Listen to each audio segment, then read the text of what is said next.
He provided for the village. He repaired their roofs and dug wells for 3 years straight. Yet they tied him up and dragged him into the forest, a place from which no one returns. For what?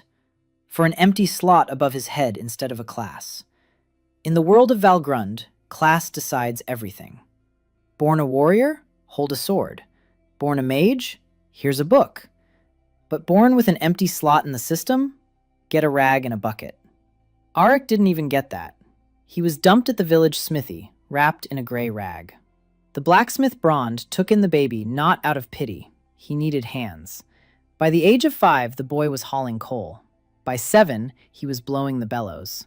By 10, he was fixing everything that broke in the village. But the class never came. Every spring, the children would place their palms on the Stone of Awakening, and the system would light up a line for them. Warrior, hunter, healer. Arik approached the stone 3 times. At 7, at 10, at 13. The stone remained silent. The line above his head stayed empty.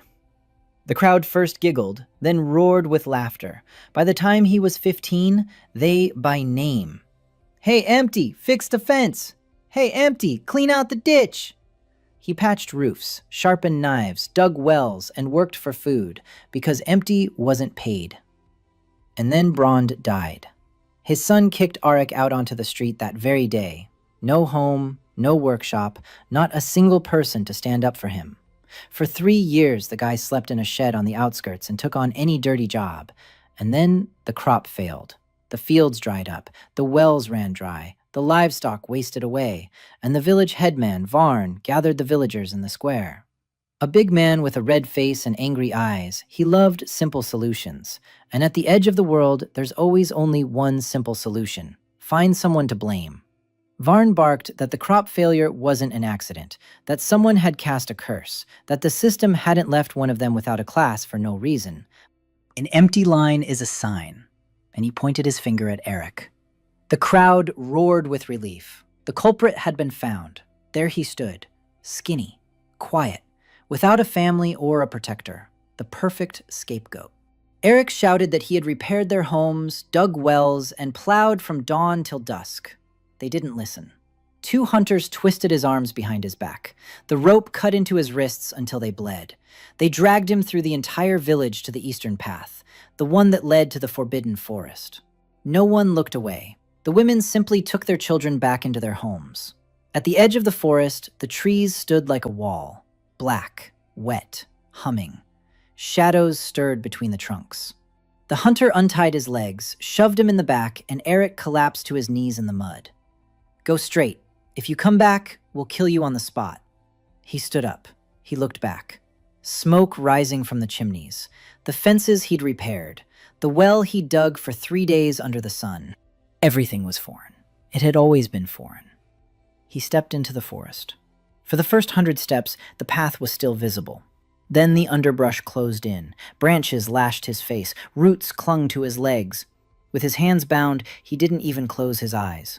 An hour, maybe 2. The light faded. The tree canopies wove together above so thickly that even in the daytime, twilight reigned here.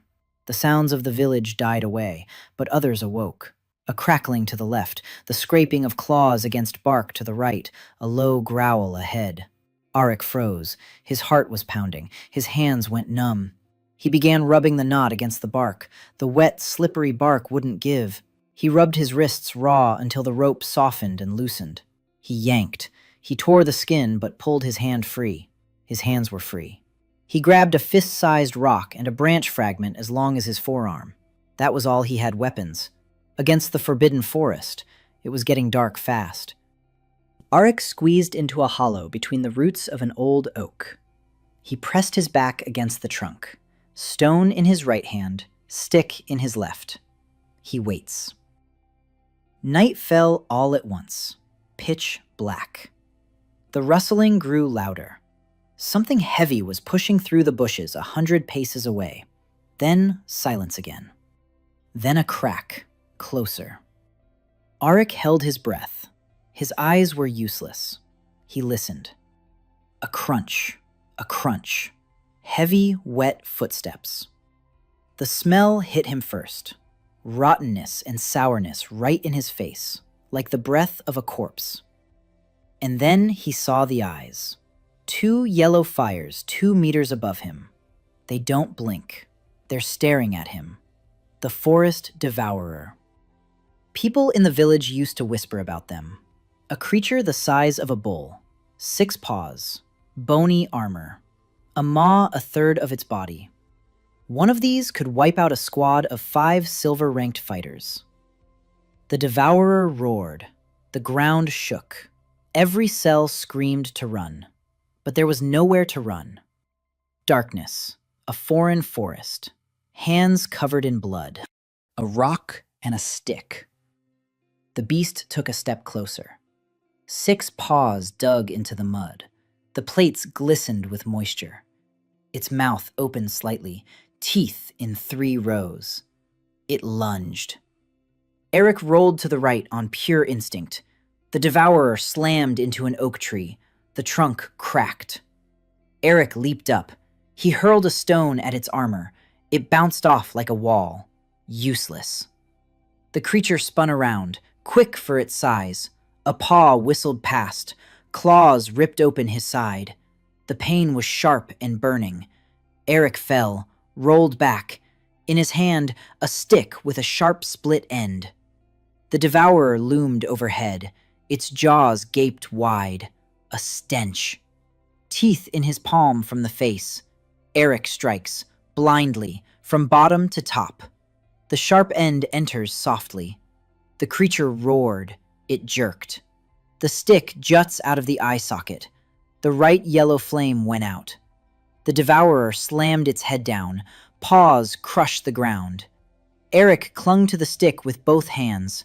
He presses down. He drives it in. It screams in pain and terror. Black, hot blood splashes in his face. The creature collapses. It twitches, scratches with its paws. It falls silent. Arik lies beside it. His hands are shaking. His side is burning. His own blood and the creature's. He had killed the Forest Devourer. With a rock and a stick. A skinny kid with no class had taken down a creature that kills experienced fighters. And then the world flashed. A line lit up before his eyes. Golden. The letters formed slowly, as if the system were deliberating. And then they stood firm. Hidden class awakened. Class. Summoner. Ability. Summon any object. Arik reread it over and over. Not a sword, not fire, not a shield. Any object. He lay in the darkness beside the dead monster, bleeding out, shivering. And for the first time in his life, he smiled. The morning light filtered through the treetops in dim patches. Arik lay on his back. The wound on his side burned. Blood had dried into a crust on his shirt. His hands were swollen and aching from rope burns. The Devourer's carcass lay nearby. In the daylight, the creature looked even more terrifying. A 3-meter-long armored body, 6 paws as thick as logs, bone plates on its back covered in moss and mud. A broken branch jutted from its eye socket. Arik sat up. His head was spinning. He hadn't eaten in a day and a half. The last time, they'd tossed him a stale flatbread before leading him out to the forest. He looked at the golden line that was still flickering in the corner of his vision. Summoner. Summon any object. He thought of bread. A plain loaf of rye. Warm. Just like the one the blacksmith's wife used to bake. He pictured it clearly. The crust. The crumb. The smell. A flash. A warm heaviness in his palm. He looked down. A loaf of bread lay in his hand. Real. Warm. Smelling of rye and yeast. Arik took a bite. Chewed slowly. Swallowed. The taste was real. The bread was real. He ate the whole loaf. Then he sat for a minute just staring at his palms. Out of nothing. Out of thin air. From a single thought. He thought of a knife. A simple one. With a wooden handle and an iron blade. Just like the one he'd used hundreds of times to cut ropes in the village.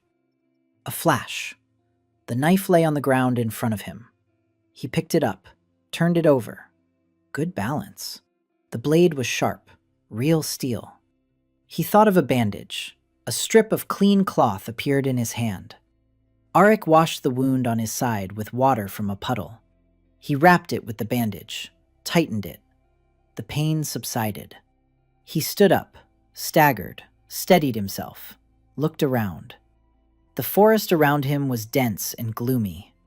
Giant trees, trunks 3 arms' widths thick. Undergrowth of prickly bushes and ferns as tall as a man. Moss on the rocks, mushrooms on the roots. Rustling sounds from all sides. The forbidden forest lived its own life, and Arik was a stranger here. But a stranger with a knife, and with bread, and with a class he knew absolutely nothing about. He spent the first day scouting. He walked cautiously, stepped quietly, knife in hand.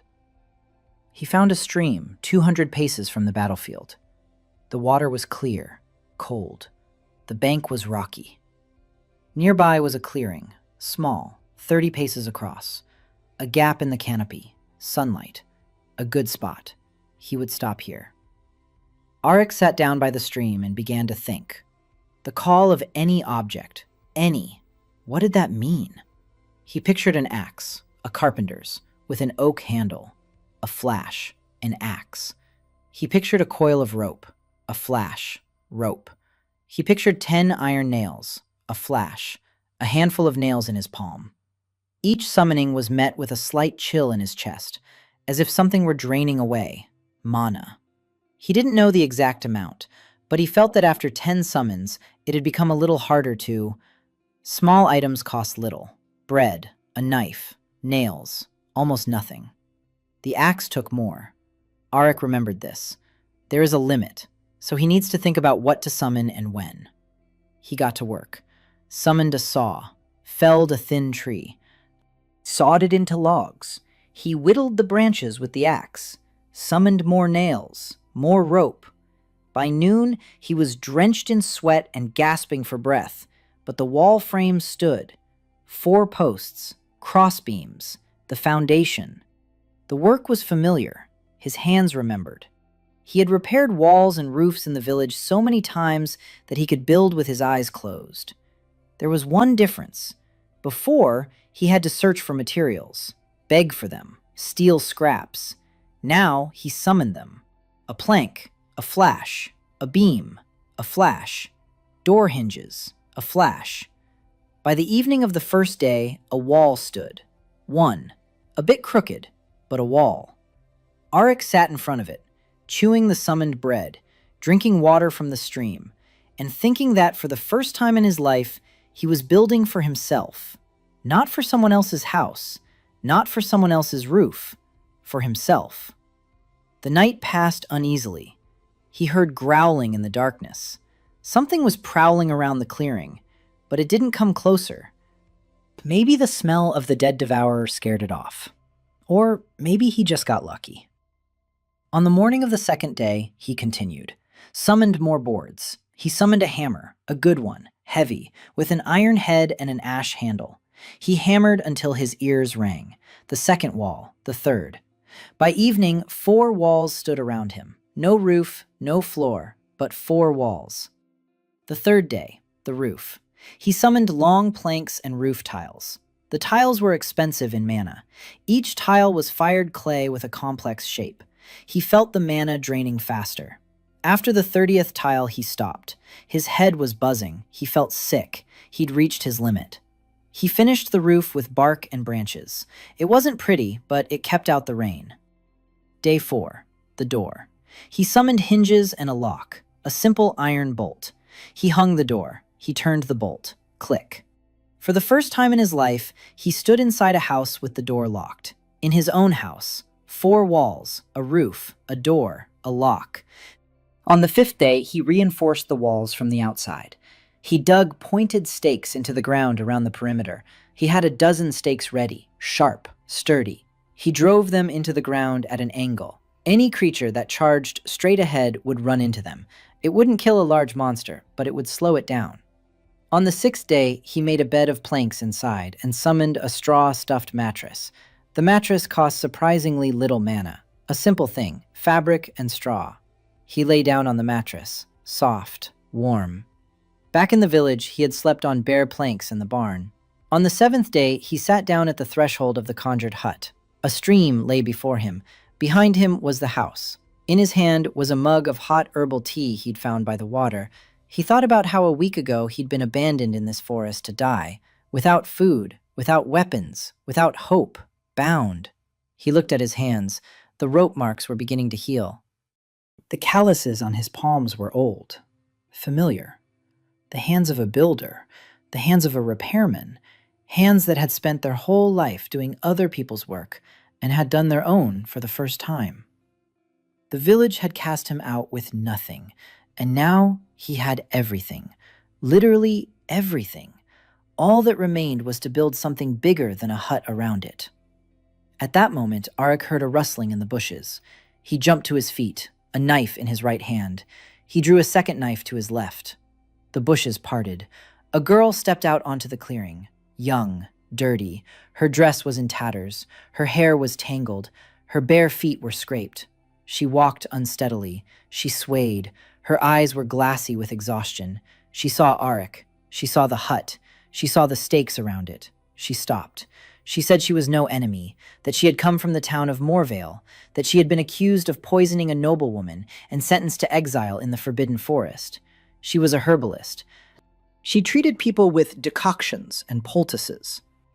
The noblewoman had died of a fever, not from poisoning, but the noblewoman's physician had accused the herbalist to shift the blame away from himself. The trial lasted 1 day. The sentence was exile. For 3 days, she wandered through the forest. She ate roots. She drank from puddles. 3 times she hid from monsters. Each time she thought she would die. Her name was Senna. She was 20 years old. Arik looked at her, barefoot, hungry, banished for someone else's fault. Just like him, exactly like him. He put away his knives, summoned a bowl of hot porridge, plain, oatmeal, with some honey added. He handed it to her. Senna looked at the bowl, then at him, then back at the bowl. She asked where it came from. Arik said it was a long story, and that she could eat first, and then he'd tell her. Senna took the bowl, sat right on the ground, ate quickly, burned her mouth, and ate. She finished. She looked up. Her eyes were filled with tears.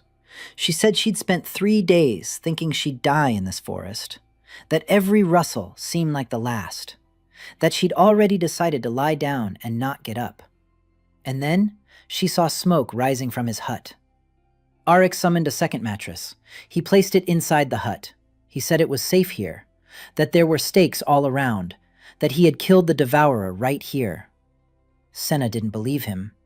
Then she saw the creature's carcass 50 paces from the hut. It had already begun to rot. She looked at him a different way. No one had ever looked at him like that before. Without pity, without mockery, with something resembling hope. Arik said that tomorrow he would expand the hut, that there was a lot of work to do, and that if she was a herbalist, he could summon a mortar and pestle, a cauldron, and an herb dryer for her. Senna nodded. For the first time in 3 days, she smiled. Arik returned to the threshold. He sat down. He looked at the forest. 1 outcast. Then 2. Maybe there would be more. The Forbidden Forest. A place of death. But today there was a hut standing in it, with a roof, with a door, with a lock, with 2 people the world had cast out, and with porridge that appeared out of thin air. This was the beginning. Senna turned out to be more useful than Arik could have expected. She knew plants. First thing in the morning, she walked around the clearing and the bank of the stream. She returned with a bundle of herbs. She said that half were suitable for decoctions, but one plant with yellow leaves was poisonous and had to be pulled out by the roots. Arik pulled it out. Then Senna examined the wound on his side. She removed the bandage. She shook her head. She said the edges were inflamed, and if left untreated, an infection would set in. Arik summoned a mortar and pestle for her. He summoned a clean cloth. He summoned a small pot. Senna ground some leaves and bark into a paste. She applied it to the wound. She bandaged it. 2 hours later, the heat in his side subsided. Within a day, the inflammation had gone down. A herbalist. A real herbalist, not a charlatan, as the court in Morvale had decided. Auric realized one thing. He could summon objects, but he couldn't know everything. He wasn't a healer. He didn't know which plants healed and which killed. He needed people, people with knowledge. He worked. Every day from dawn to dusk. He expanded the hut. He added a second room for Senna. He summoned a table and 2 stools. He summoned a larger cauldron for cooking. He built a shed by the stream for drying herbs. Senna dried the bundles and hung them on the walls. The hut began to smell of mint and thyme instead of dampness and rot. On the 10th day in the forest, he encountered a creature, not a devourer, smaller, about the size of a large dog, 6 eyes, a mouth full of needles instead of teeth, fast, agile. Auric heard a rustle and turned around. The creature leaped from a branch. He summoned a shield. Round, wooden, with an iron rim. The shield appeared in his hand a split second before the blow. The creature slammed into the shield. Auric held his ground. He pushed the creature back. He summoned a spear, short, with a broad tip. He struck. The creature twitched and went still. This was his second fight, easier than the first, because now he had weapons, any weapon he could imagine. On the 12th day, he began building a fence around the clearing, not just stakes, a real stockade. He summoned logs, sharpened them, dug them in. Senna helped. She was stronger than she looked, thin but sinewy, used to working with her hands. Together, they enclosed the clearing in 3 days, a stockade 1.5 feet high, with a gate made of thick planks, with a bolt. On the 15th day, more people arrived, 3 of them, a man and 2 children, a boy of about 10 and a girl of about 7. The man's Bram. He was a farmer from a village on the edge of human lands. A different village, not Bramhall. His village had been burned down by soldiers because of some dispute between lords. Bram grabbed the children and ran. He ran as far as his eyes could see. He ended up at the edge of the forbidden forest. He decided the forest wasn't any worse than the ashes. He walked for 2 days. He found a stockade and smoke. The children hadn't eaten in a day and a half. Auric looked at them. The boy was holding his sister's hand. The girl was silent. Her eyes were wide, empty. Those are the eyes of someone who has seen their home burn. Auric conjured a table, a large one, for 5. He conjured bread, hot, a whole loaf. He conjured cheese, milk in a jug, cooked meat on a plate, fruit, bowls, spoons. The table was filled with food in 30 seconds. The children stared without blinking. Auric told them to eat, that no one here was going hungry anymore. Bram sat down. He sat the children down. They ate silently and quickly. The girl started crying, not out of grief, because the bread was warm and delicious, and whoever had simply given it to her with no strings attached. Auric stepped away. He stood by the stockade. He looked into the forest. Senna approached. She said they needed more houses. Auric nodded. The next day, he began building a second house, for Bram and the children. On the 18th day, 2 more arrived. A one-legged hunter who had been discharged from the human army, and an old woman banished from the city for debts. On the 20th day, 4 more, miners from the northern mines. They had fled from the overseers. Auric built, house after house. He summoned logs and planks and nails and hinges and locks. Each new house cost mana. Every evening he went to bed exhausted, but in the morning his mana was restored, and he built again. By the end of the first month, there were 7 houses in the clearing. The stockade had grown to 2 meters high. 23 people lived inside, all outcasts, all refugees, all those whom the world had cast aside. Senna took charge of the herb supplies and medical care. Bram knew farming and began clearing a plot behind the stockade for a vegetable garden. A one-legged hunter named Darren taught the young ones how to set snares and butcher game. An old woman named Marta cooked for everyone. Auric gathered supplies, pots, buckets, shovels, pickaxes, axes, saws, nails, cloth for clothing, blankets. Every day, whoever asked for something, and Auric would summon it. He became the storekeeper, the supplier, a one-man factory. But he noticed problems. Mana isn't infinite. If he summons materials for the construction site in the morning, by evening he doesn't have enough strength left to summon weapons for the guard. If he spends mana on food, there's none left for tools. Well, it's all about balance, and you have to understand what you're summoning and how much it costs. Arik started keeping track. He summoned a notebook and a pen. He wrote down every item and his sense of the mana spent. A single loaf of bread, almost nothing. An iron knife, a little more. A wooden shield with an iron rim, noticeable. 10 oak planks, noticeable. A full set of armor. He hadn't tried it yet, but he suspected it would be expensive. He couldn't summon large objects yet. A cart. He tried. He imagined a simple peasant cart, with wheels, with sides. A flash. The cart appeared, and Arik collapsed to his knees. His head was splitting. Nausea rose in his throat. He sat on the ground for 5 minutes, coming to his senses.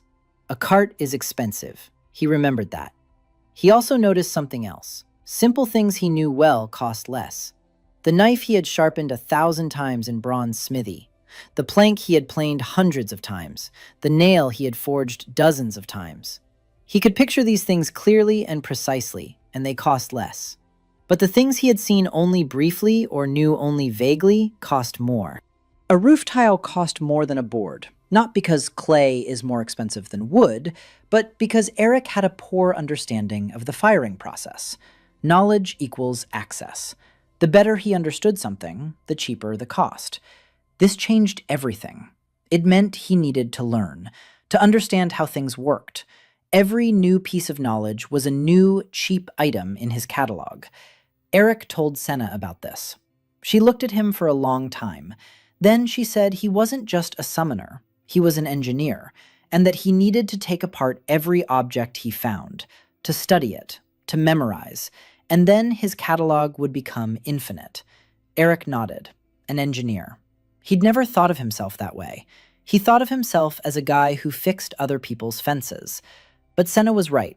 A fence is a structure. A roof is a structure. A lock is a mechanism. A cart is a mechanism. Every object is a set of parts and principles. Know them, and you can summon anything. On the 30th day, what he had been waiting for and fearing happened. It wasn't just another family of refugees coming out of the forest. A pack came out of the forest. 12 creatures, similar to the ones he had killed before, smaller than the Devourer, but in a pack. Fast, vicious, hungry. They came at night. Darren, the sentry standing on a makeshift watchtower, saw eyes in the darkness. Many eyes. He screamed. The settlement awoke. Arik ran out of the house. He summoned a spear. He summoned a shield. He summoned 5 more spears and handed them out to those who could wield a weapon. Bram took a spear. 2 miners took a spear each. Senna stood behind them with a knife. 12 people at the palisade against 12 creatures. The creatures charged the gate. The planks creaked. Arik summoned an iron beam and propped up the gate. 1 creature leaped over the palisade. Bram met it with his spear. He struck crookedly, but hit. The creature screeched. The second miner finished it off. Another one climbed over. And another. Arik summoned more. Spears, shields, beams to reinforce the walls. Mana drained away like water. A buzzing started in his head. The battle lasted 20 minutes. They killed 7 creatures. The rest retreated. 1 miner was wounded, a deep laceration on his shoulder. Senna treated it, applied a compress, bandaged it. In the morning, Arik stood at the gate and looked at the creatures' corpses. The palisade held, but barely. The gate was cracked. 2 stakes were broken. It was the settlement's first real battle. 23 people, half of whom had never held a weapon, against a pack of monsters. They survived. But Arik realized that a stockade and spears were not protection. They were a delay. He needed walls, real ones, stone, or at least made of thick logs. He needed traps, pits with stakes, tripwires, warning systems. He needed more people who knew how to fight. And he needed more mana. Or a better understanding of things so he could summon more cheaply. He opened his notebook. He wrote down his mana loss per battle. He wrote down that each spear cost this much, each shield cost this much, each log cost that much. He did the math. If a pack twice as large arrived, he wouldn't hold out. His mana would run out before the enemies did. Arik closed the notebook. He looked at the settlement. 7 houses, a palisade, 23 people. A month ago, there was nothing here. A month ago, he lay bound at the edge of the forest. There is progress, but it's too slow. The forest won't wait. On the 32nd day, a creature Arik hadn't expected emerged from the forest. Small, green, with long ears and huge yellow eyes. A goblin. Barely waist-high to Arik, skinny to the point of transparency, ribs sticking out through the skin, clad in scraps of some unidentifiable hide. In its hand, it clutched a stick sharpened on a stone. The sentry, Darren, saw it first and grabbed his spear. He shouted that a creature was crawling out of the forest. 3 men ran out to the palisade. Bram raised his spear. The goblin stood at the edge of the woods, 10 paces from the gate. He didn't move. He just stared. His eyes were huge and wet. He didn't attack. He stood there, looking at the settlement as if it were something incomprehensible. Arik stepped out to the gate. He looked at the goblin. The creature was pitiful, exhausted. The sharpened stick trembled in his hand. This isn't a predator. This is a refugee, just like everyone here. Arik told them to lower their spears. Bram looked at him as if he were mad. He said it was a goblin and that goblins steal and slaughter people in their sleep. Arik replied that people also cast other people out into the forest to die, and that he saw no difference. He stepped outside the gate, alone, unarmed. The goblin backed away. The stick rose higher. Arik stopped 5 paces away. He crouched down, summoned a piece of boiled meat into his palm, held it out. The goblin looked at the meat, then at Arik, then at the meat, sniffed. He swallowed, slowly reached out his hand, grabbed the meat, jumped back 3 steps, sank his teeth into it, chewed with his eyes closed. That's how someone who hasn't eaten in a long time eats. Arik summoned another piece. He placed it on the ground, and a third. The goblin ate it all. Then he sat down on the ground. He laid his stick down beside him. He looked up at Arik. He introduced himself. The name sounded like a series of clicks and whistles. Arik asked him to repeat it. The goblin repeated it. Arik said he would call him Pook if he didn't mind. The goblin blinked. He shrugged his shoulders. Apparently, he didn't mind. An hour later, Pook was sitting inside the settlement, eating his 3rd bowl of porridge. Bram kept his distance. Bram's children, on the other hand, came closer. The girl handed Pook a mug of water. Pook took the mug with both hands. He drank in small sips. He looked at the girl. Then he said something quietly in broken human. The word was short. Thank you. In the evening, Arik sat with Pook by the fire. The goblin spoke poorly but clearly. It turned out he wasn't wild. The goblins in the Forbidden Forest had their own tribes. Small ones, scattered. Always at war with each other and with monsters. Pook had been banished from his tribe. For what? For taking things apart. Pook found the wreckage of weapons and tools left behind by dead adventurers in the forest. Rusty swords, broken crossbows, pieces of armor. The other goblins saw it as junk. Pook saw mechanisms. He took every object apart, studied how things were fastened, how a spring presses against a bracket, how a gear meshes with another gear. The tribe's chieftain decided that Pook was wasting time on nonsense instead of hunting. He banished him. Arik listened, and he felt as if something had clicked inside him. A mechanic. A goblin mechanic. A creature who understands how things work. Knowledge equals access. And Pook is a walking encyclopedia of mechanisms. In the morning, Arik asked Pook to show him what he knew. Pook led him to a hiding place in the woods 1/2 kilometer from the settlement. Beneath the roots of a tree was a pit covered with moss. Inside lay dozens of objects: gears, springs, fragments of locks, a piece of a crossbow mechanism, part of a trap, half an oil lamp. Pook pulled the items out one by one. He explained in broken language, using gestures. This thing here, it presses here, then it releases. And this one flies out. You get it. Eric understood. He looked at the crossbow mechanism, the trigger guard, the bowstring, the guide. He had never held a crossbow in his hands. He'd seen them from a distance when soldiers marched through the village. But now Pook was showing him how it worked, piece by piece. Eric closed his eyes. He pictured the crossbow in its entirety, the stock, the shoulders, the bowstring, the trigger mechanism, the bolt guide. Everything Pook had shown him. He summoned it. A flash. The crossbow appeared in his hands, heavy, brand new, shiny. Mana was drained, but less than Arik had expected, because now he understood how the crossbow worked. Pook stared at the crossbow, then at Arik. His eyes grew even wider. He pointed at the crossbow, then at the air, then at Arik. He asked how. Arik said it was his class, that he summoned things. Pook was silent for a minute. Then he said one word: more.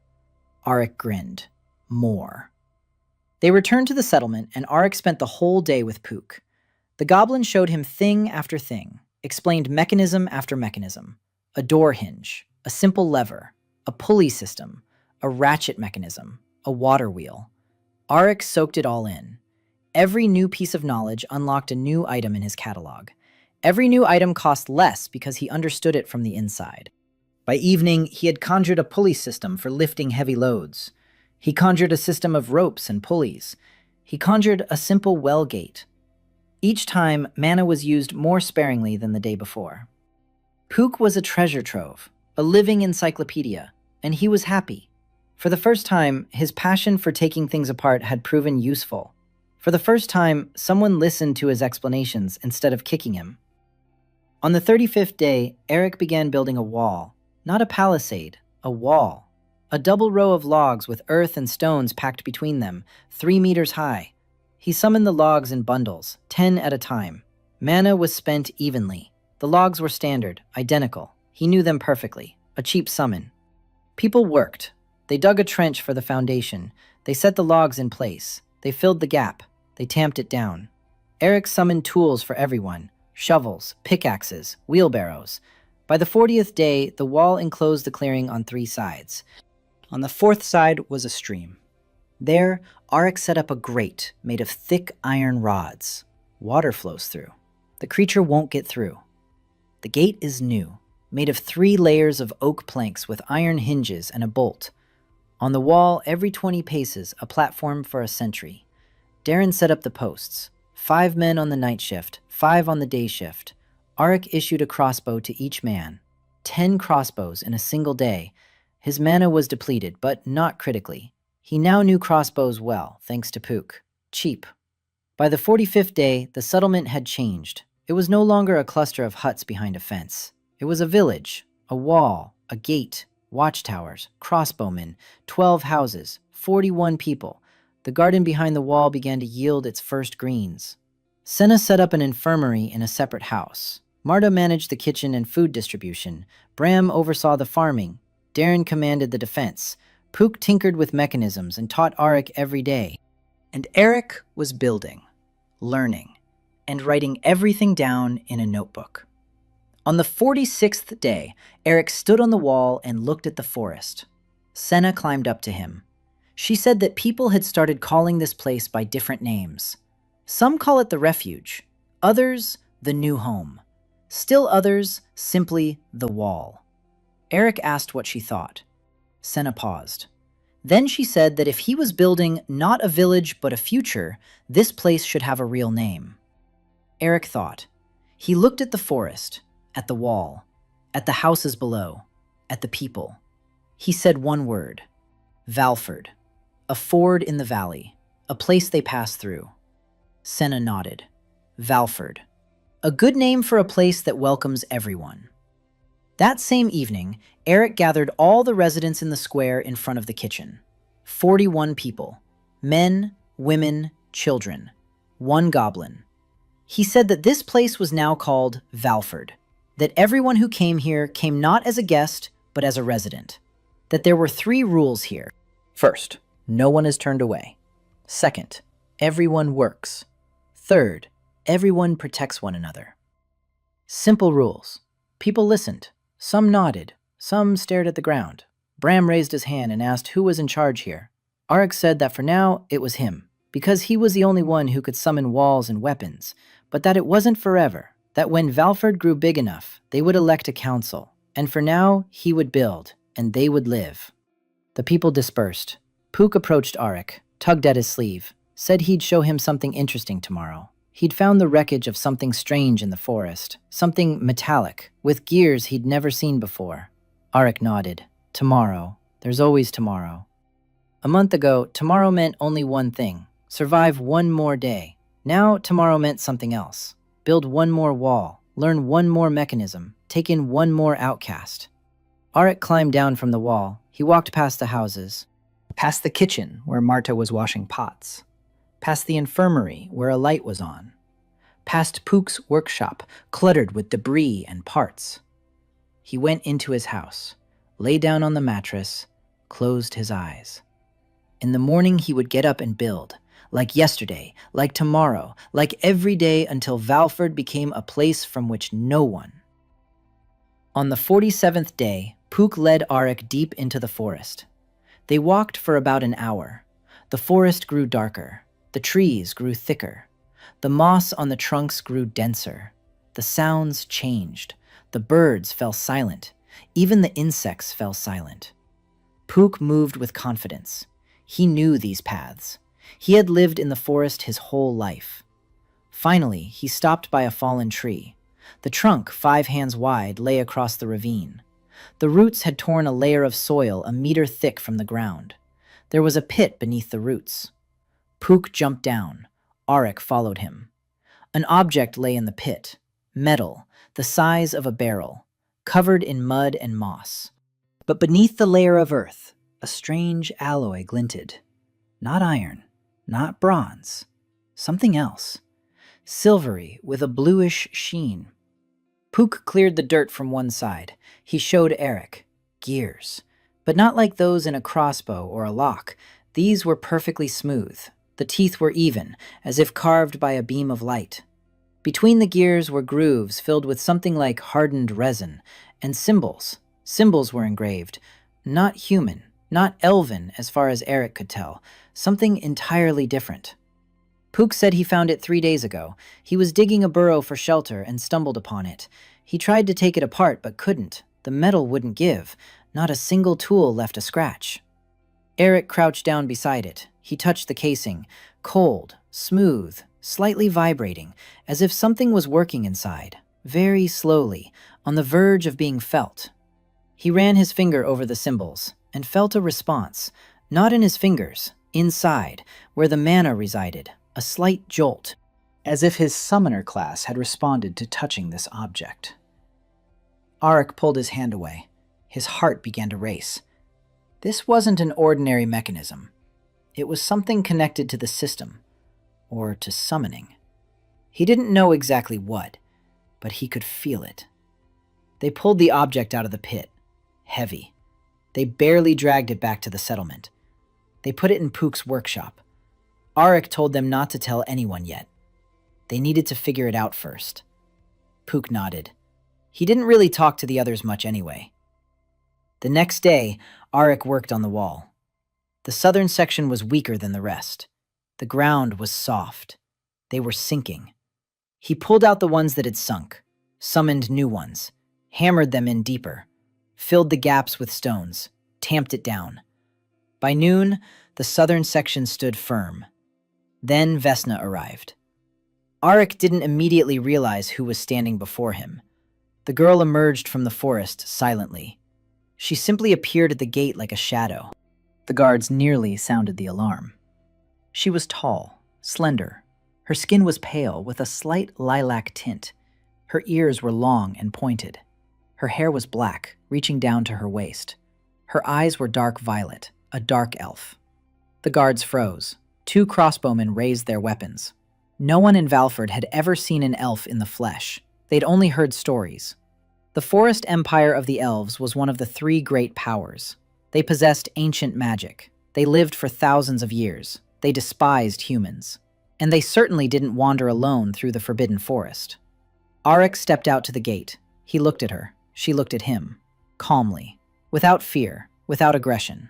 She said in clear human language that she had come unarmed, that she posed no threat, that she had heard about the settlement in the forest and had come to see it. Arik asked where she was from. Vesna said she was from the Forest Empire, from the Inner Circle, from the city of Aelindra. She was a mage and a scholar. She studied the system. She asked questions that the Council of Elders did not like. Why the system assigns classes? Where mana comes from? What lies beyond the system's borders? Who created it? These questions were considered unacceptable. The system is a given, not a subject of study. Vesna did not stop.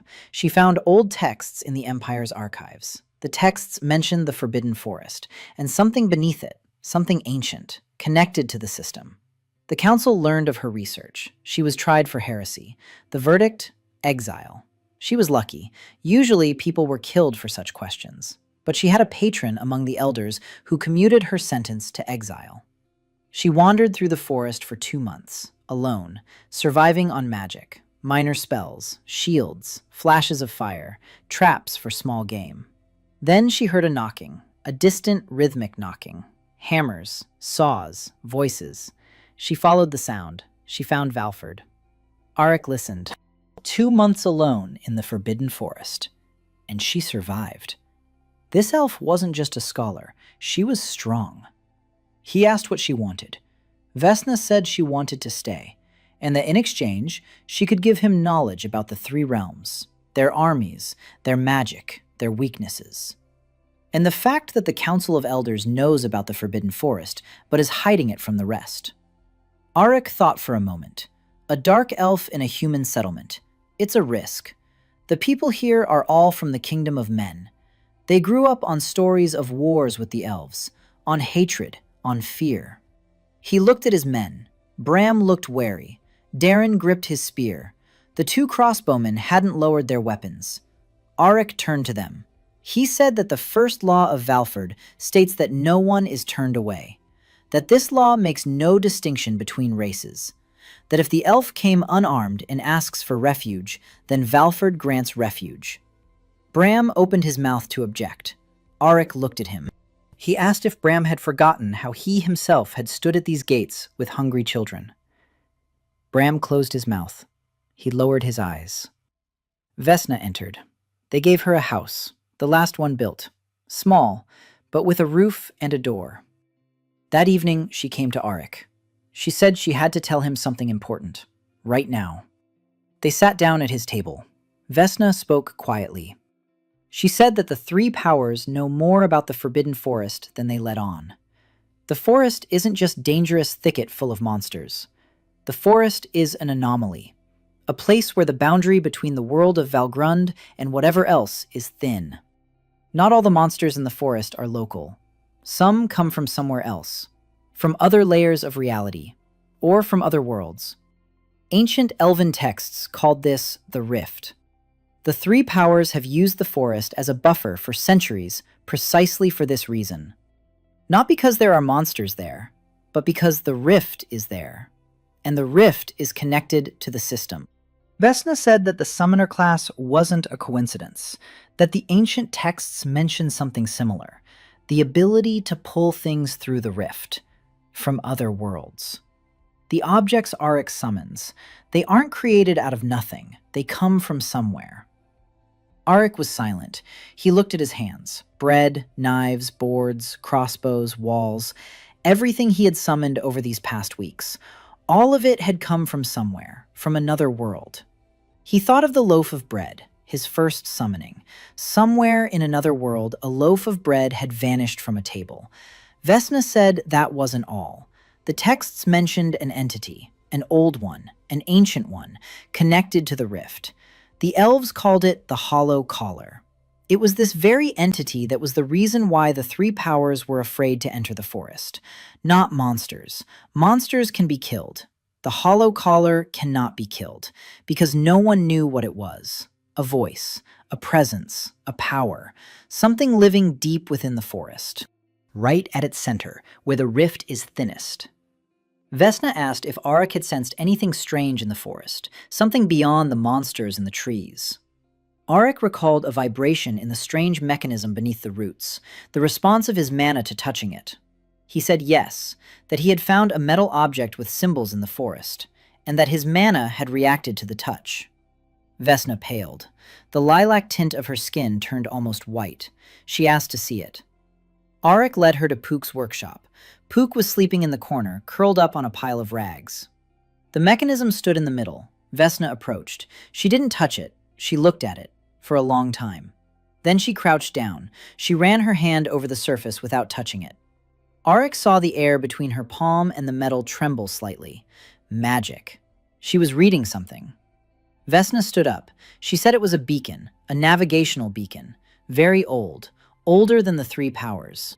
Older than the system itself, perhaps. It marks the point of the rift, like an anchor. These symbols. She pointed to the engraving. It's not a language. It's coordinates, a location, a direction, a depth. This beacon points somewhere, deep into the forest. Arik asked where. Vesna said she didn't know. But if there's one beacon, there must be others. And that they all lead to the center, to the source of the rift, to the hollow call. Arik stood in the silence of the workshop. Pook was snoring in the corner. A strange mechanism vibrated quietly. Somewhere outside, hammers were pounding. People were building, living, eating summoned food. They slept in summoned houses, unaware that every object that appeared out of thin air came from another world. And that deep in the forest, somewhere at its very center, something older than the three realms lay in wait. Something that might have given Arik his class. He closed the workshop door. He told Vesna that for now, this was between them. People didn't need to know. They already lived in the Forbidden Forest among monsters. There was no need to add the ancient mystery of the universe to that. Vesna nodded. She agreed. But she said that sooner or later, they would have to figure it out. Because if the three powers find out that a summoner has appeared in the Forbidden Forest, one who can pull things through the rift, they won't just sit idly by. Arik returned to his home. He lay down. He stared at the ceiling.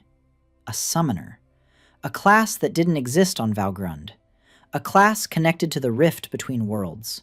To an ancient entity deep of the depths of the forest. With beacons leading to the center. He closed his eyes. A month ago, he was a nobody. A nobody. A guy without a class. Now he is a city builder. The leader of over 40 people and one goblin. The holder of a class feared by 3 empires. And perhaps the only person on the continent capable of reaching the secret of the system. In the morning, he would get up and build, as always. But now he knew he wasn't just building a city. He was building atop something ancient. And that ancient thing knew of him. 2 months had passed since Arik entered the Forbidden Forest. Valford was growing.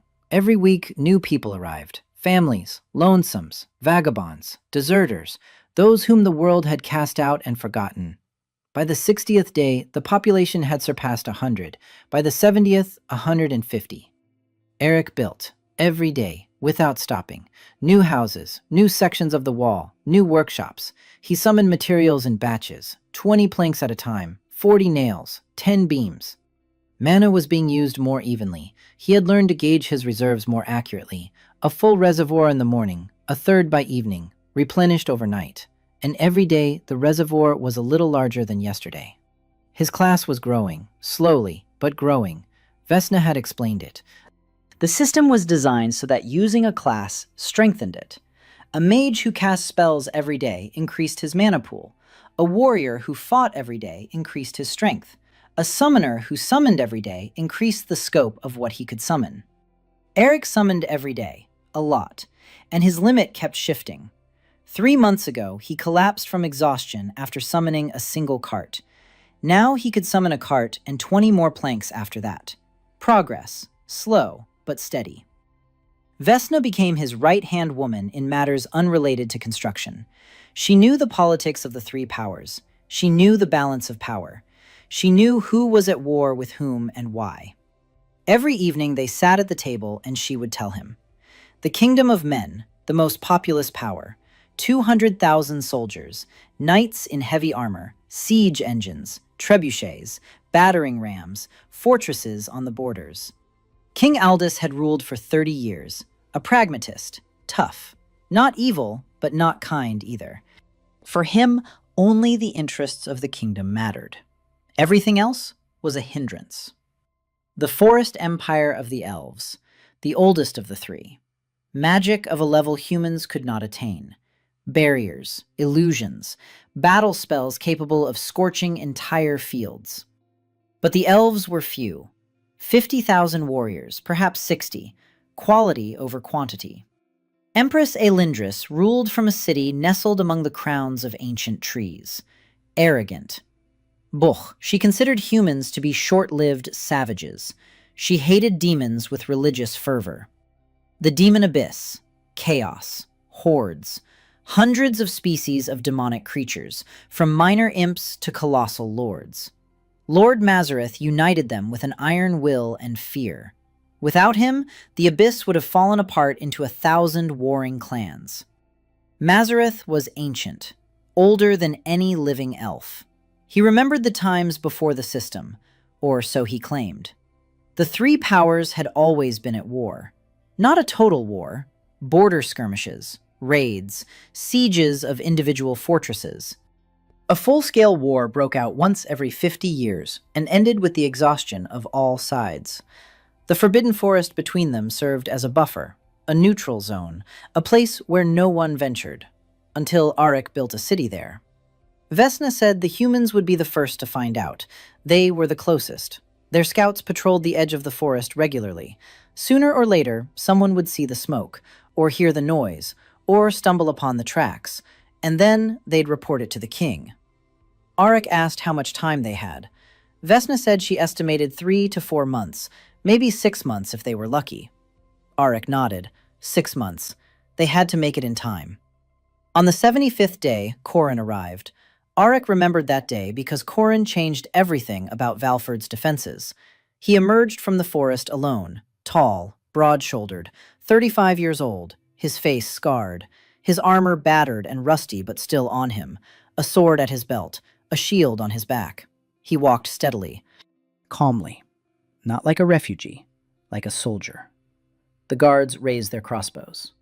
Corin stopped, raised his hands, said he had come with no hostile intentions, that he was looking for a place to stay, that he had heard from vagabonds that there was a settlement in the forest that took in everyone. Auric came out, looked at him, asked who he was. Corin answered plainly, a former knight of the Kingdom of Men, captain of the 3rd Company of the Border Garrison. He deserted 8 months ago. For what? For refusing to carry out an order. The Lord Commander ordered his company to wipe out a village on the border with the demonic lands. The village was sheltering a family of demon defectors, a mother and 3 children, low-ranking demons, harmless. They had fled from their own lords. Corin refused. He told the Lord Commander he would not slaughter children, neither human nor demon. The Lord Commander flew into a rage, called him a traitor, declared him a deserter. Corin left at night.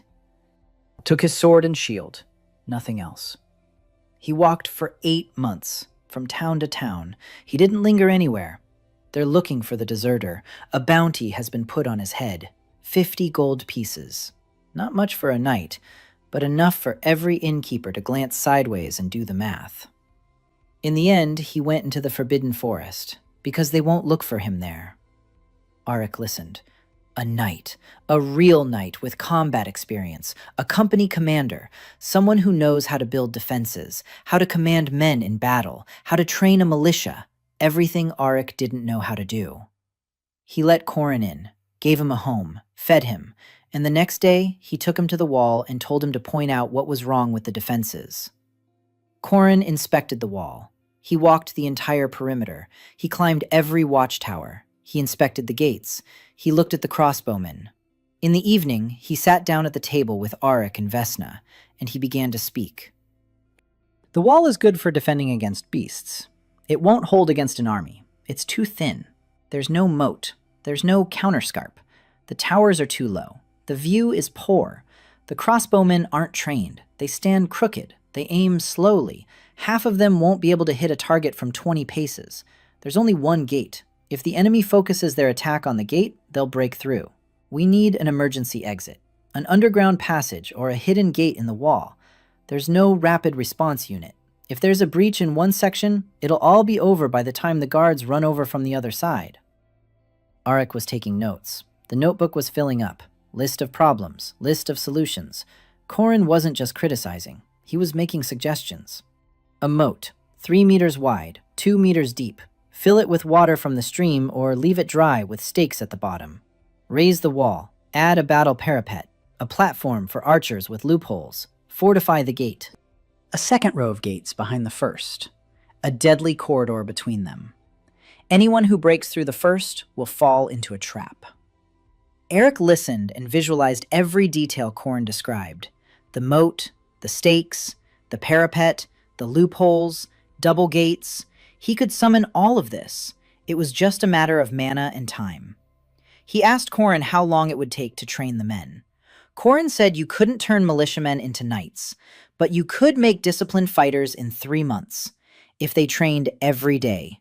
Drill in the morning, crossbow practice in the afternoon, close combat in the evening, spear and shield, not a sword. A spear is simpler. A wall of spears will stop anything except heavy cavalry. Arik said they would have as many spears as they wanted, and shields, and crossbows, and bolts. Corin looked at him for a long time, asked where from. Arik summoned a spear, right at the table, out of thin air. He placed it on the table. Corin looked at the spear, then at Arik, then back at the spear. He said that in 20 years of service, he'd never seen anything like it. Then he said that with an endless supply, he could build an army in 6 months. Not a large one, but one that would leave any attacker swimming in blood. Arik held out his hand. Corin shook it. From that day on, Corin commanded the defense. Every morning, 30 men and 12 women would gather on the parade ground in front of the gates. Corin drove them to the point of exhaustion. Form up, shield to shield, spears forward, step, stop, step, stop, crossbow, load, aim, fire, load, aim, fire, faster, even faster. People groaned, muscles ached, legs gave out. But Corin wouldn't let up. He didn't shout, he didn't hit, he didn't insult. He just stood there and watched with his calm gray eyes. And the men trained. Because this man had refused to slaughter children just to follow an order. And they trusted him. Arik was digging a trench. He called for shovels for everyone who wasn't training. Children, old men, everyone dug. The earth and the moat grew. 3 meters wide, 2 meters deep. Arik drove stakes into the bottom, sharp, iron, summoned in bundles of 20. The bottom of the moat became a deadly trap. He built up the wall at night. When his mana had regenerated during the day, he would go to the wall and summon new rows of logs on top of the old ones, row after row. By the 100th day, the wall had risen to 4 meters. With a parapet, with loopholes every 3 paces, with platforms for crossbowmen. He completely rebuilt the gates, double gates, the first set made of 3 layers of oak, the second set made of iron. Between them, a corridor 5 paces wide and 10 paces long. The corridor walls had loopholes. Anyone who broke through the first gate would find themselves in a stone bag under crossfire. Corin looked at the structure and smiled for the first time in ages. He said it was more vicious than anything in the royal fortresses. On the 110th day, Valford's population reached 200 people.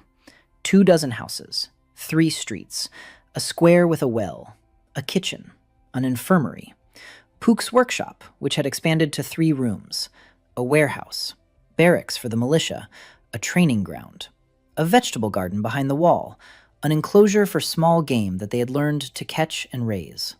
It was no longer a settlement. It was a small town. Senna managed the household. She distributed supplies. She oversaw the infirmary. She settled disputes among the residents. She did this calmly and firmly. People listened to her, not because they were afraid, because she was fair, and because everyone knew that Senna was the first to come to Arik, the first to believe. Every evening, Vesna reported to Arik what she had learned. She sent out magical probes beyond the forest's edge, thin threads of mana invisible to the naked eye. She listened to conversations at the edge of the woods. She caught snippets of rumors. People at the border were already talking about strange things, about smoke in the forbidden forest, about the sounds of construction, about someone living in a place from which no one returns. Rumors were spreading. Just rumors for now, but soon someone would go check it out. Arik knew. Time was running out. He picked up the pace, summoned more, built faster, learned from Pook every spare minute. The goblin showed him increasingly complex things: a lock mechanism, a drawbridge, a ballista. Pook had found the wreckage of a ballista in the forest. He took it apart. Explained to Arik how the torsion mechanism worked, how the cables twist, how the lever releases the scoop, how the projectile flies in an arc. Arik summoned a ballista, a full-scale one, a combat-ready one. Mana hit him like a fist. He held his ground, barely, but he held his ground. The ballista stood on the wall, huge, formidable. Valford's first serious siege weapon. Corin looked at it. He stroked the wood of the spoon, checked the tension, said he'd seen such things on the walls of the capital, and that summoning such a thing out of thin air was either a gift from the gods or madness. Arik said it was more likely the latter. Corin smirked. The first and last joke Arik ever heard from him. On the 120th day, Arik stood on the wall. Corin, Vesna, Senna. Below, Pook was fiddling with yet another mechanism. Beyond the wall, a moat lined with stakes. The wall was 4 meters high, a ballista. 40 trained fighters with crossbows and spears. 200 men. A small town in the Forbidden Forest. A town that shouldn't exist. Arik looked east, toward where the kingdom of men lay beyond the forest. Somewhere out there was his village, Bramhall, where they had bound him and abandoned him. He no longer thought of revenge. There was nothing to avenge. The village was just a bunch of frightened people looking for someone to blame, like everyone else. As always, he was thinking of something else. That soon it wouldn't be frightened peasants coming from there. Soldiers would come from there. Knights, siege engines, the army of a power that possessed 200,000 swords. And he had 200 men and 1 ballista. Arik clenched his fist. Mana hummed inside him, full, restored, ready. He didn't yet know when they would come, but he knew he would be ready. The scouts arrived on the 140th day, 3 of them, light leather armor, short swords, bows, the emblem of the kingdom of men on their breastplates, a golden lion on a blue field. They emerged at the wall on the south side. One of the sentries noticed movement in the bushes and raised the alarm. Corin was on the wall within a minute. He looked down. 3 men stood at the edge of the moat, staring at the wall with expressions of utter bewilderment. They clearly hadn't expected to see a 4-meter-high wall with battlements and a ballista in the middle of the Forbidden Forest. One of them turned and ran back into the forest. 2 remained. They stood and watched. Then they left too, quickly, without looking back. Corin climbed down from the wall. He went to Arik. He said that the human scouts had found Valford, that the one who ran away first was a messenger. He's running to the nearest garrison right now. In 2 or 3 days, the report will reach the local lord. In a week, the border guard commander. In 2 weeks, King Aldis. And in 3 or 4 weeks, a detachment will be here. Not an army. First, a detachment. 100 men, maybe 2, to see what's going on. If the detachment doesn't return, or returns with bad news, then the army will come. Arik nodded. A month. He had a month. He began working like a man possessed. He worked from dawn till dusk. The wall grew to 5 meters. A second row of battlements. 3 ballistas instead of 1. The moat was widened. In front of the moat, a strip of land studded with hidden stakes. The stakes were small, iron, sticking 3 centimeters out of the ground, invisible in the grass. Step on one and your foot is pierced right through. Corin called it cruel. Arik replied that war is a cruel thing. Corin didn't argue. He knew that better than Arik. Arik reinforced the double gates once more. A third layer of planks on the outer ones, iron strips crisscrossing them, a bolt made of a solid iron bar as thick as a hand. Above the gates, a platform with 3 arrow slits pointing downward. The deadly corridor had become even more vicious. Pook suggested an idea: traps with mechanical triggers. A rope stretched across the path. A foot catches it. The lever is triggered. A log flies from the tree, or a dozen arrows from a hidden box. Arik called out the details. Pook assembled them. The goblin worked quickly. His long, nimble fingers turned gears and wound springs with the precision of a watchmaker. In 2 weeks, they set 30 traps on the approaches to Valford. From the south, from the west, from the east. The north is covered by a swamp and thick windfall. Cavalry won't get through there. Corin trained the men twice as intensely. Drill in the morning until noon, archery after lunch, night maneuvers in the evening. He divided the fighters into 3 groups of 10. The first squad on the wall, crossbowmen. Their job was to shoot and keep the enemy from getting close to the wall. The second squad was at the gate, spearmen with shields. If the gate was breached, they would meet the enemy with a wall of spears. The third squad was the reserve, to plug the gaps, to rush to wherever there was a breach. 12 fighters in reserve wasn't enough, but Arik couldn't call up more men, only weapons. Vesna suggested something else. She's a mage. Her magic wasn't combat magic in the full sense. She couldn't hurl fireballs or summon lightning, but she knew how to cast barriers, magical shields, thin, transparent, but capable of deflecting an arrow or slowing a sword strike. And illusions. She could create the appearance of what wasn't there. Fake fighters on the wall, fake towers, movement in the forest behind the attackers, disorientation, fear. The enemy doesn't know how many there really are. They see 1,000, but in reality, there are 200. Arik approved. Every advantage counts. He continued to learn from Pook. Every new mechanism is a new item in the catalog. Pook explained how traps worked. Arik conjured traps. Pook explained the principle of a drawbridge. Arik conjured chains and winches. Pook dug out of his stash a fragment of a mechanism he called a self-firing crossbow. A multi-shot crossbow. A magazine holding 5 bolts. A reloading lever. One man could fire 5 bolts in the time it took a regular crossbowman to reload a single one. Arik studied the mechanism for 3 days. Took it apart. Put it back together. Took it apart again. Understood every detail. Then he summoned it. The multi-shot crossbow appeared in his hands, heavier than usual, more complex, more expensive in mana, but 5 shots in the time it takes to fire one is an advantage worth any amount of mana. He summoned 20 such crossbows. His mana was completely drained. He lay there all evening, unable to get up, but 20 multi-shot crossbows stood in the armory. Corin took one, examined it, loaded it, fired 5 times, 5 bolts into the target in 12 seconds. He looked at Arik, said that with such a weapon, 20 archers could work like 100. Arik said they would have an endless supply of bolts. Corin shook his head, said that wasn't fair, then added that in war, fairness kills.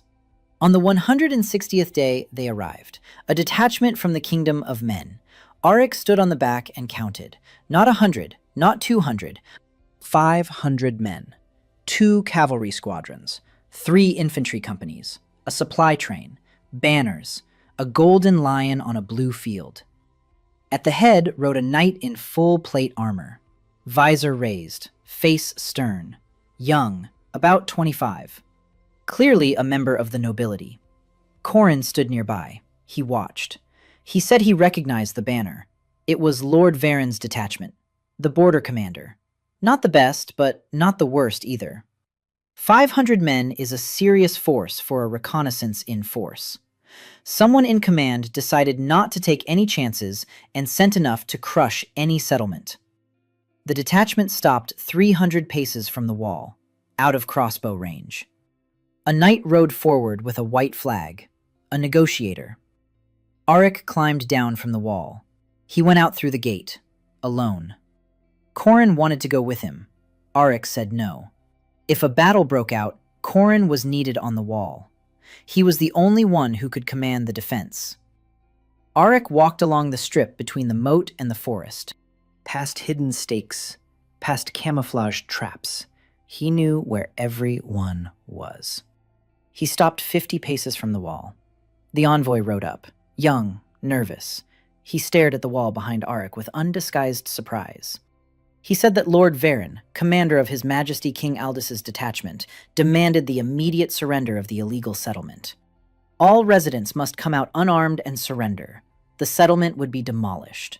The residents would be taken to the nearest town for trial. Arik listened, calmly. Then he said that Valford would not surrender, that the residents of Valford were not criminals, but refugees and exiles with nowhere else to go. That Valford stood on the land of the Forbidden Forest, which belonged to none of the three powers, and that if Lord Varen wanted to enter, let him try. The messenger turned pale. He turned his horse around. He rode off. An hour of silence. Arik returned behind the wall. He went upstairs. The men stood at their posts. Spearmen at the gates, crossbowmen in the embrasures, reserves in the courtyard. Senna was in the infirmary, preparing bandages and potions. The children and those unable to fight were in the cellar beneath the kitchen. Vesna was on the wall next to Arik. Her hands were raised, eyes closed. She was weaving illusions. Figures appeared on the wall, dozens of figures, silhouettes of warriors in armor, archers, spearmen, 200 real ones, and another 300 phantom ones. The wall looked bristling with weapons. Arik summoned bolts for the crossbows, in bundles, 20 at a time. He laid them out along the parapet, 40 bolts within reach for each archer, and he could summon more, and more, and more, endlessly, as long as he had mana. Lord Varen attacked head-on, no tricks. 3 companies of infantry advanced on the wall. The cavalry remained in the rear, the first wave, 150 men, shields raised, swords in their scabbards, spears forward. They marched in even formation, disciplined, professional, and they fell into the first trap. Hidden stakes in the grass. The front row screamed. Men were falling, clutching their legs. Iron spikes pierced their boots and feet. The formation broke. Sergeants were yelling. The second row went around the fallen men. They ran into a rope barrier. A log broke loose from its fastening. It struck the formation from the side. 4 men were knocked down. The third trap, a hidden pit. 3 men fell in. Stakes at the bottom. Screams. The infantry didn't reach the ditch. They retreated. They regrouped. Lord Varen sent the cavalry around. 2 squadrons split up. They flanked the enemy. The left squadron ran into a strip of traps. The horses screamed. Riders fell.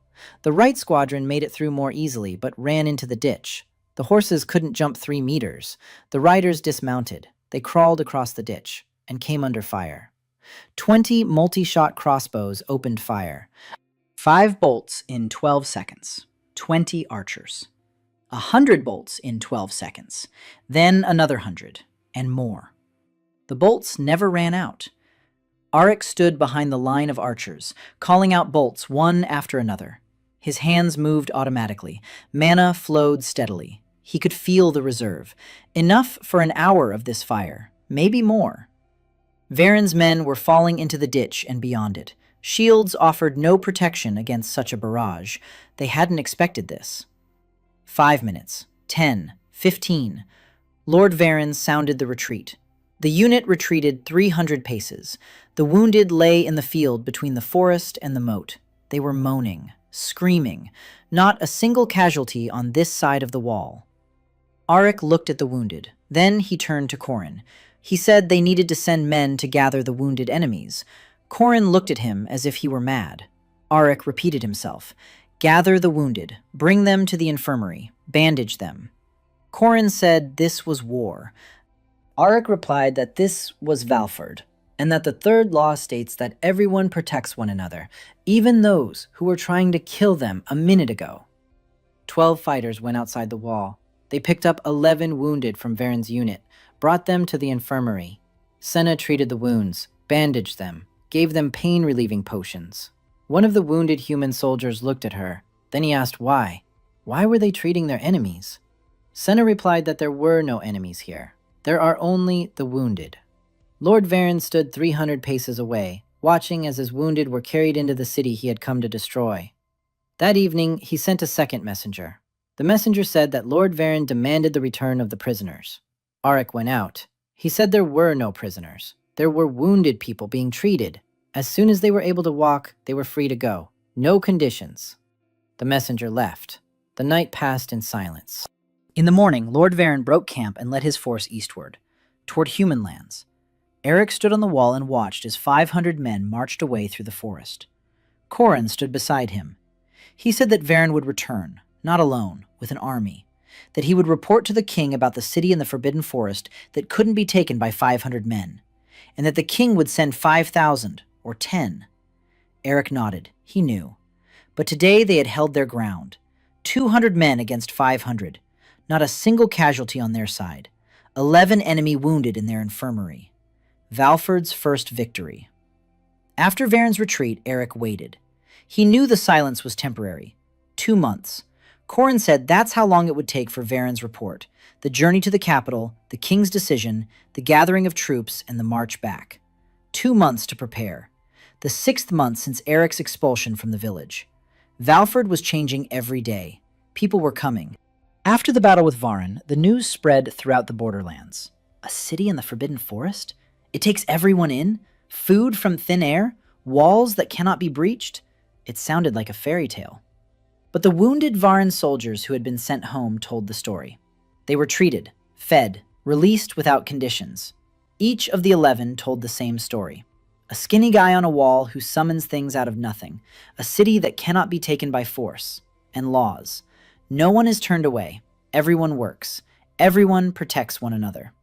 People flocked to Valford. Not by the dozens, by the day. Families with bundles, artisans with tools, landless farmers, former soldiers who were tired of fighting for lords. In 2 months, the population tripled. 600 people. Auric was building. The third ring of walls. The inner city and the outer city. New houses, new workshops. A smithy. A real smithy with a forge and an anvil. Summoned in its entirety in a single evening. His mana dropped to 0. Eric slept for 12 hours, but the smithy stood, and a blacksmith was found. A former apprentice from the city of Torin, young, 22 years old, skilled hands, a third-rank blacksmith. He forged what Eric couldn't summon effectively: complex locks, custom fittings, armor tailored to a specific person. Summoned armor is standard, like a uniform, but the blacksmith tailors it to the figure. Pook worked with the blacksmith. They hit it off instantly. The goblin knew the mechanisms. The blacksmith knew the metal. Together, they created things that Eric could later summon, knowing their inner workings down to the smallest detail.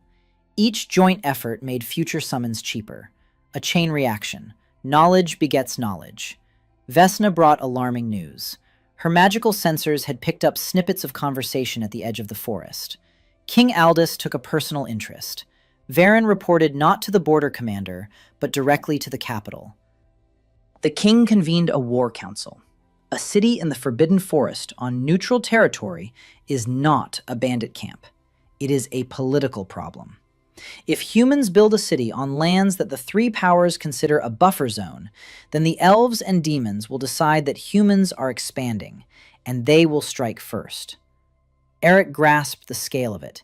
This is not just a conflict with a single kingdom. This could turn into a war of all against all. Valford was at the center. He had gathered a council, Valford's first real council. 5 people sat at the table. Eric, Senna, Corin, Vesna. Pook was on a stool because a regular chair was too high for him. Eric said the human army would arrive in 6 to 8 weeks. A large one. Thousands. Corin said they needed to prepare a 3-ring defense. The outer ring. Traps and barricades. The middle ring, a wall with a moat and crossbowmen. The inner ring, the citadel, the line of defense.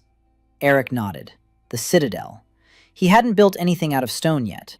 Wood is good against infantry. Against siege engines, wood burns. We need stone. He closed his eyes.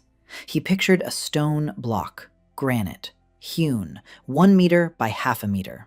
A flash. The block appeared on the table. Heavy. The table cracked. He could feel the mana draining away. 1 block, just one. But he needed hundreds, thousands, for the citadel walls. In terms of mana, that's a colossal expense. He opened his eyes, looked at the block, then at Pook, asked if it could be made cheaper. Pook came over, examined the block, tapped it, said that stone is a simple thing, but heavy. Mass is mana. The heavier the object, the more expensive it is. There's no way around it. But you can be clever. Don't build the walls out of solid stone. Build a wooden frame. Clad the outside with thin stone slabs. Fill the inside with dirt and gravel. It looks like a stone wall. It withstands impact like a stone wall. And it costs 1/3 of the price. Arik smiled. Pook was a genius. Vesna brought up a second topic. Diplomacy. Going to war with the human kingdom alone would be suicide. We need allies. Or at least the neutrality of the other two powers. If the elves and demons see humans invading the Forbidden Forest, they might decide they need to control the forest themselves. And then 3 armies would come at once. But if Arik could convince at least one power that Valford wasn't a threat, but a buffer that benefited everyone, the situation would change. Arik asked how. Vesna said they needed to start with the demons. The demons are the farthest away. Their territory lies to the west, beyond the mountain range. They do not consider the Forbidden Forest their own. And Lord Mazareth is known for preferring deals over war. Not out of kindness, out of pragmatism. War costs resources. Deals bring resources. Arik nodded. But the demons are far away, and there's no one to send. Vesna said that for now, it's enough not to fight them, not to provoke them. If demon scouts find Valford, greet them politely. Show that the city isn't hostile. Senna brought up a third topic, food. Arik can conjure food, but 600 people is a massive drain on mana for food every day. If he spends mana on food, he doesn't spend it on walls and weapons. We need to become self-sufficient. There's a vegetable garden, but it's small. We need fields, real fields. Clear the land outside the walls, sow grain, raise livestock. In 6 months, Valford must be able to feed itself without summoning food. Arik agreed. He himself felt that summoning food for 600 people every day was draining 1/3 of his mana. 1/3 that could be spent on defense. The council meeting lasted until midnight. A decision was made. Corin would build the defenses. 3 rings. Vesna would work on diplomatic channels. Senna would organize agriculture and self-sufficiency. Pook would help Arik study and reduce the cost of summonses. Arik would build the citadel. 3 weeks. Arik worked 14 hours a day. In the morning, he summoned the wall frames. Wooden frames, thick, sturdy. People set them up in a circle. In the afternoon, he summoned stone slabs for cladding, thin but durable, granite, 10 at a time. Each batch was a tangible drain on his mana. After the 10th batch, his head spun. After the 15th, he felt sick. He stopped, waited, drank water, ate. His mana slowly crept back up. He continued. In the evening, the people filled the gaps between the frames and the cladding with earth and stones. They tamped it down. At night, Arik summoned iron brackets to reinforce the joints. By the end of the 3rd week, the citadel stood. A round tower 15 meters in diameter, 7 meters high, walls 1.5 meters thick, granite cladding on the outside, 3 floors inside. The lower level was a storage area. The middle floor was barracks. The top floor was a command post with a view in all directions. On the roof was a platform for ballistas. Corinne climbed onto the roof. He looked around. He could see far into the distance. The treetops stretched toward the horizon. To the south, where the forest thinned, one could make out the edge of the plain. Human lands. The army would come from there. Corinne said the citadel was good, but on its own, it wouldn't hold the city. The citadel was the last bastion, a place to retreat to when all was lost. And nothing could be lost. We had to hold the outer walls. Eric knew that. The outer walls were his job, every day, every evening, urging them to fortify, to reinforce.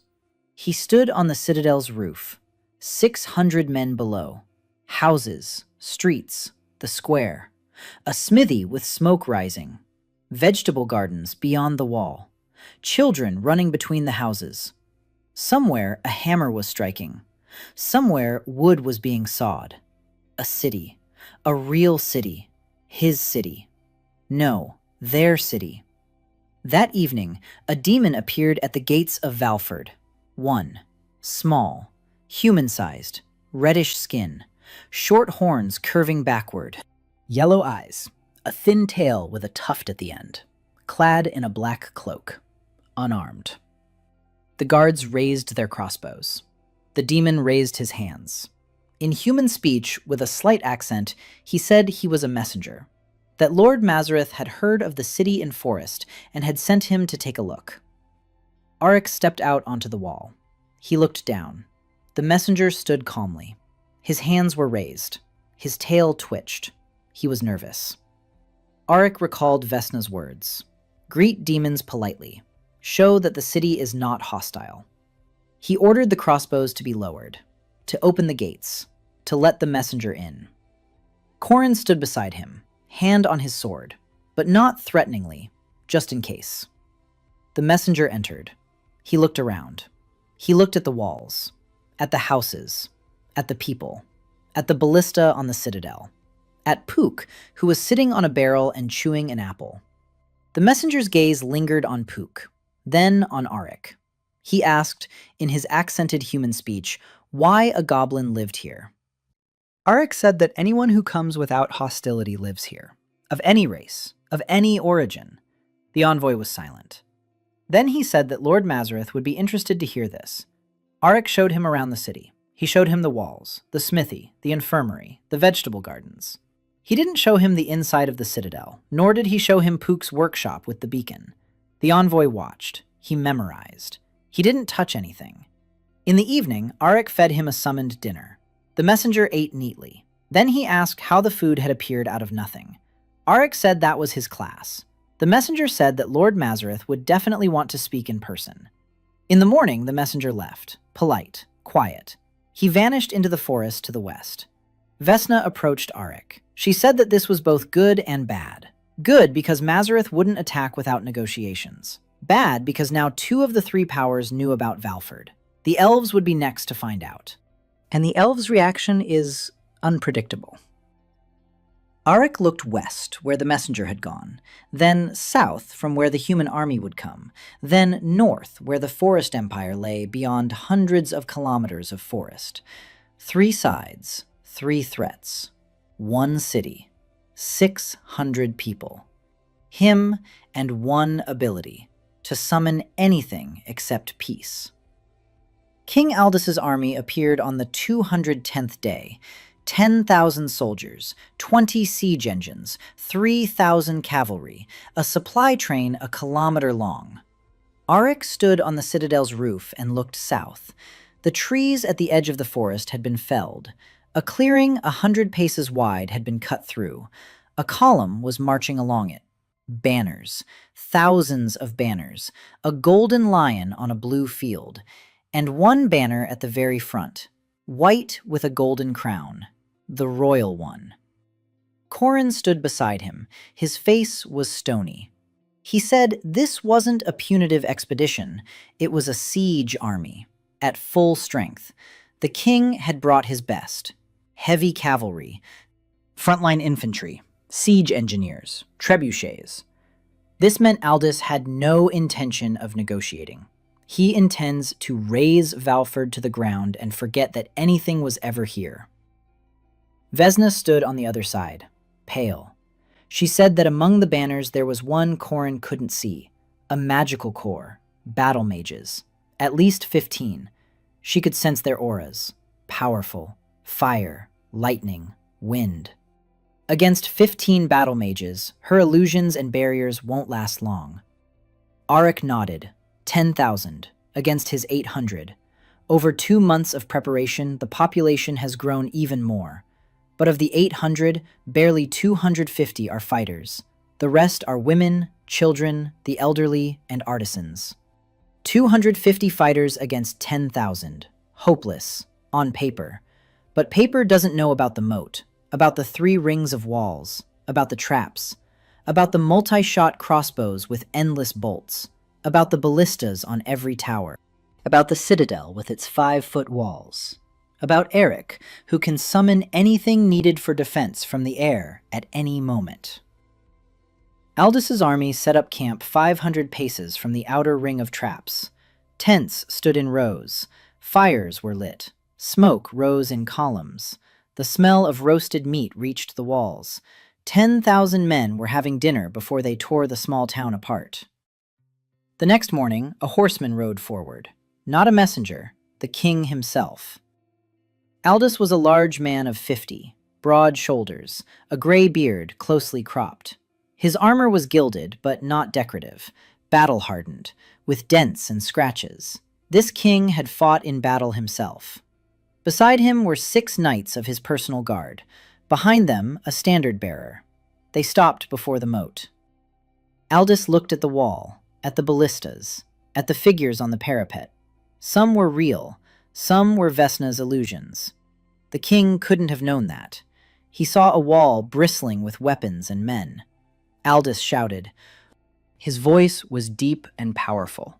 He was used to giving orders. He said he wanted to speak with whoever was in charge here.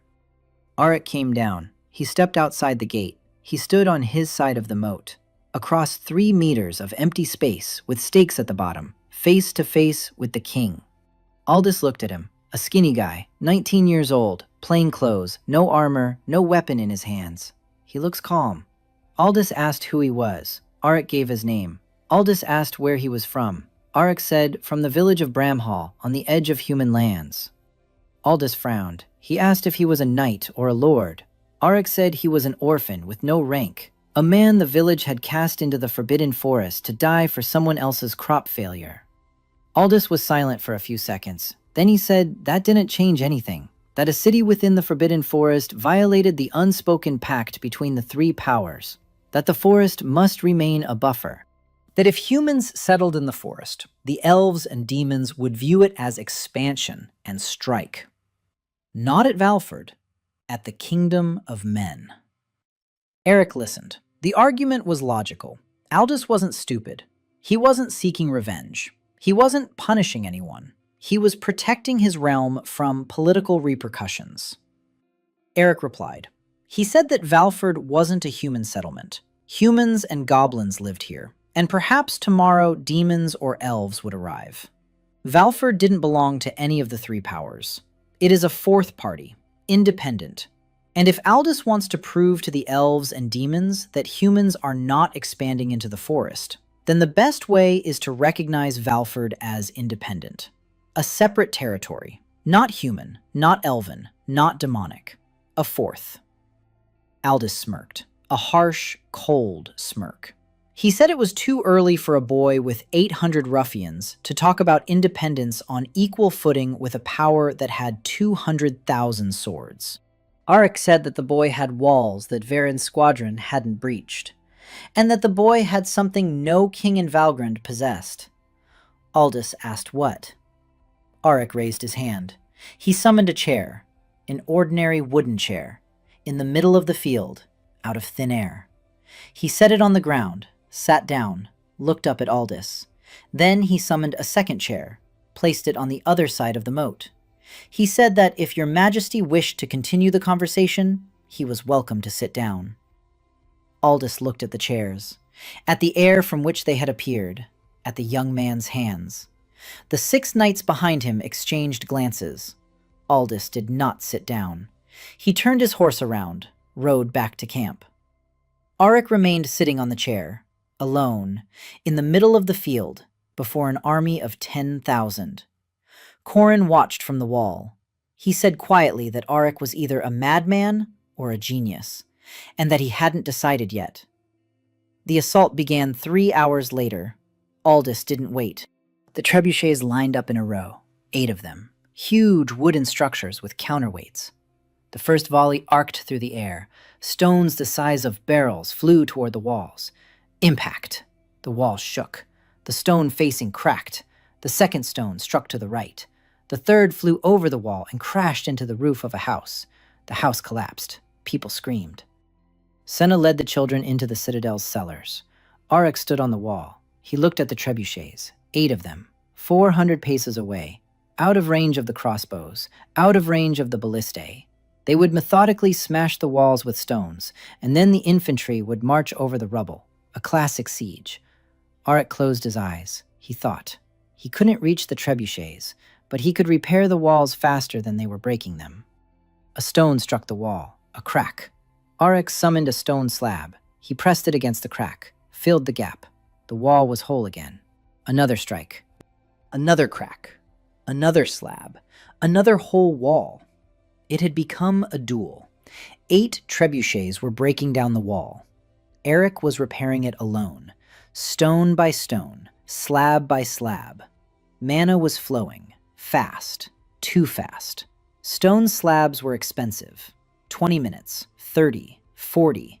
Erik felt his mana running dry. His head was buzzing. His hands were shaking. He needed another solution. He looked at Pook. The goblin was standing nearby. He was looking at the trebuchets. Erik asked if they could be disabled without getting close. Pook thought for a moment. Then he said one word. Oil. Erik didn't understand. Pook explained. The trebuchet is made of wood. Wood burns. But it was 400 paces away. He couldn't throw an arrow that far. But what if not an arrow? What if a barrel? The ballista on the citadel could hurl a projectile 500 paces. If the projectile was a clay pot filled with burning oil, it would shatter upon hitting the trebuchet, and the oil would ignite. Erik smiled. He summoned a clay pot. He summoned oil and poured it into the pot. He summoned a rag and plugged the neck. A homemade incendiary bomb. He carried it to the citadel's roof. The ballista stood ready. A crew of 3 waited. Corin adjusted the sights. The first pot flew off in an arc, a miss. It hit the ground 20 paces from the nearest trebuchet. The oil spilled. It caught fire, but it didn't reach the machine. Arik called for a second pot. Corin adjusted his aim. Fire. The pot struck the trebuchet's lever. It shattered. Oil splashed onto the wood. The fire flared up instantly. The trebuchet caught fire. The crew rushed to put it out. It was useless. The oil burned voraciously. Within 2 minutes, the machine was ablaze. Arik summoned the pots one after another. Corin aimed. 3 ballistas fired. The second trebuchet caught fire. The third. The fourth. The human soldiers tried to roll back the remaining ones, but the ballistas were taking them out. The fifth. The sixth. By the end of the hour, 7 of the 8 trebuchets were burning. They managed to roll back the last one. 1 out of 8. Black smoke hung like a wall. Arik sat on the citadel's roof. His mana was at a quarter. His hands were shaking. But the trebuchets were burning, and the wall stood. Aldous watched from the camp. His best siege weapons had been destroyed by clay pots of oil, fired from ballistas that this city shouldn't have had. Every pot had appeared out of thin air. Every crossbow bolt, too. Every stone for repairing the wall, too. This city wasn't playing by the rules. It had no supply train, no logistics, no weak link in the supply chain, because the supply chain was a single man who drew everything needed from the void. In the evening, Aldous sent in the infantry, 3,000, in waves. The first wave, 1,000. Shields closed, formation tight. They passed through the trap zone. There were casualties, dozens, but not hundreds. 3,000 is not 500. The traps work only once. When the first wave passed, the traps were spent. The second wave walked over the bodies. The third followed them. The moat. 1,000 men jumped into the moat, stakes at the bottom, screams, but the rear ranks climbed over the front ones, a living bridge of bodies. Hooks flew at the wall, ropes, assault ladders. The crossbowmen fired. Multi-shot crossbows spat out bolts continuously. Arik stood behind the line of shooters and called for bolts. A bundle, another bundle, more. He didn't count. Mana flowed, slowly, in a thin stream. He was conserving everything. Simple bolts, an iron tip on a wooden shaft, a cheap call to arms. He could drag this out for hours. Human infantry climbed the wall and fell back down. Corrin was in command. His voice sounded steady. No shouting, no panic. Reload, fire. Left flank spears to the parapet. Knock down the hooks. The spearmen met those who climbed over the parapet. A wall of spears. Whoever climbs over gets skewered. The battle lasted 2 hours. 2 hours of continuous assault. The human army retreated. Casualties at the wall. Hundreds wounded. Dozens killed. Valford lost 8 wounded. Not a single casualty. The wall held. The bolts didn't run out. Arik didn't fall. The second night, Aldous didn't storm the wall. He regrouped. In the morning, he sent in the mages. 15 battle mages lined up in a row. A simultaneous strike. A firestorm crashed into the wall. The temperature spiked. The wood inside the walls began to smoke. The stone cladding cracked from the heat. Vesna stood at the wall. Hands up. A barrier. A transparent shield rose before the wall. The fire struck the barrier. It spread out. Vesna was trembling. Sweat ran down her face. She was holding the barrier alone against 15 mages. She wouldn't last long. Arik understood. This had to stop. Not a battle, the war. He couldn't kill 10,000 people. He didn't want to. He was a builder, not a butcher.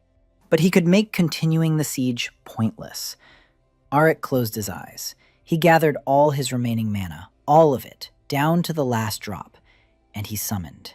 He summoned continuously for 8 minutes.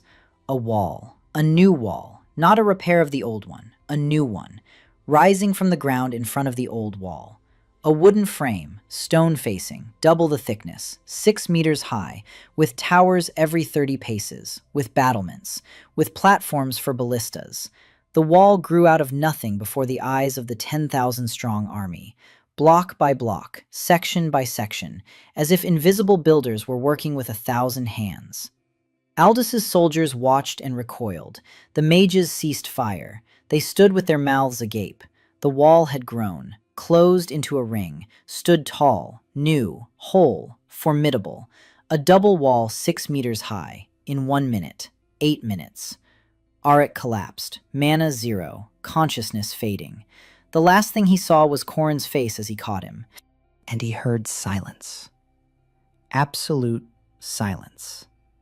10,000 soldiers were silent. Because a fortress had risen out of thin air before them. Arik fell into darkness. Arik woke up 2 days later. He was lying on a mattress in the citadel. His head was splitting. His body felt like a stranger's. His mana was empty. Not a quarter, not a tenth. Empty. Absolute 0. He tried to summon a mug of water. Nothing. His fingers trembled. A chill in his chest. Emptiness. As if something important had been torn out from within. Senna sat beside him. Her face was weary, dark circles under her eyes. She hadn't slept in 2 days. She said he'd been unconscious for 2 days, that his mana was starting to recover but very slowly. That Vesna said he'd burned himself out almost to the limit. A little more and it would be irreversible damage. Arik asked what was happening with the army. Senna said it was holding its ground. Not storming, not retreating, just standing there. 2 days of silence. Not a single attack since the wall rose from the air. Arik tried to stand up. His legs wouldn't hold him. Senna sat him back down. She said Corrin was on the wall, that everything was under control, that he needed to lie down and recover.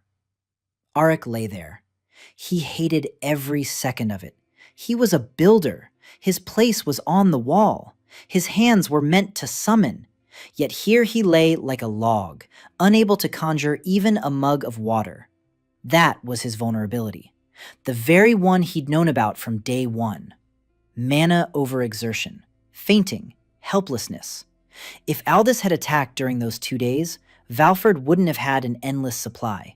just walls, just people, just Corin and 250 fighters against 10,000.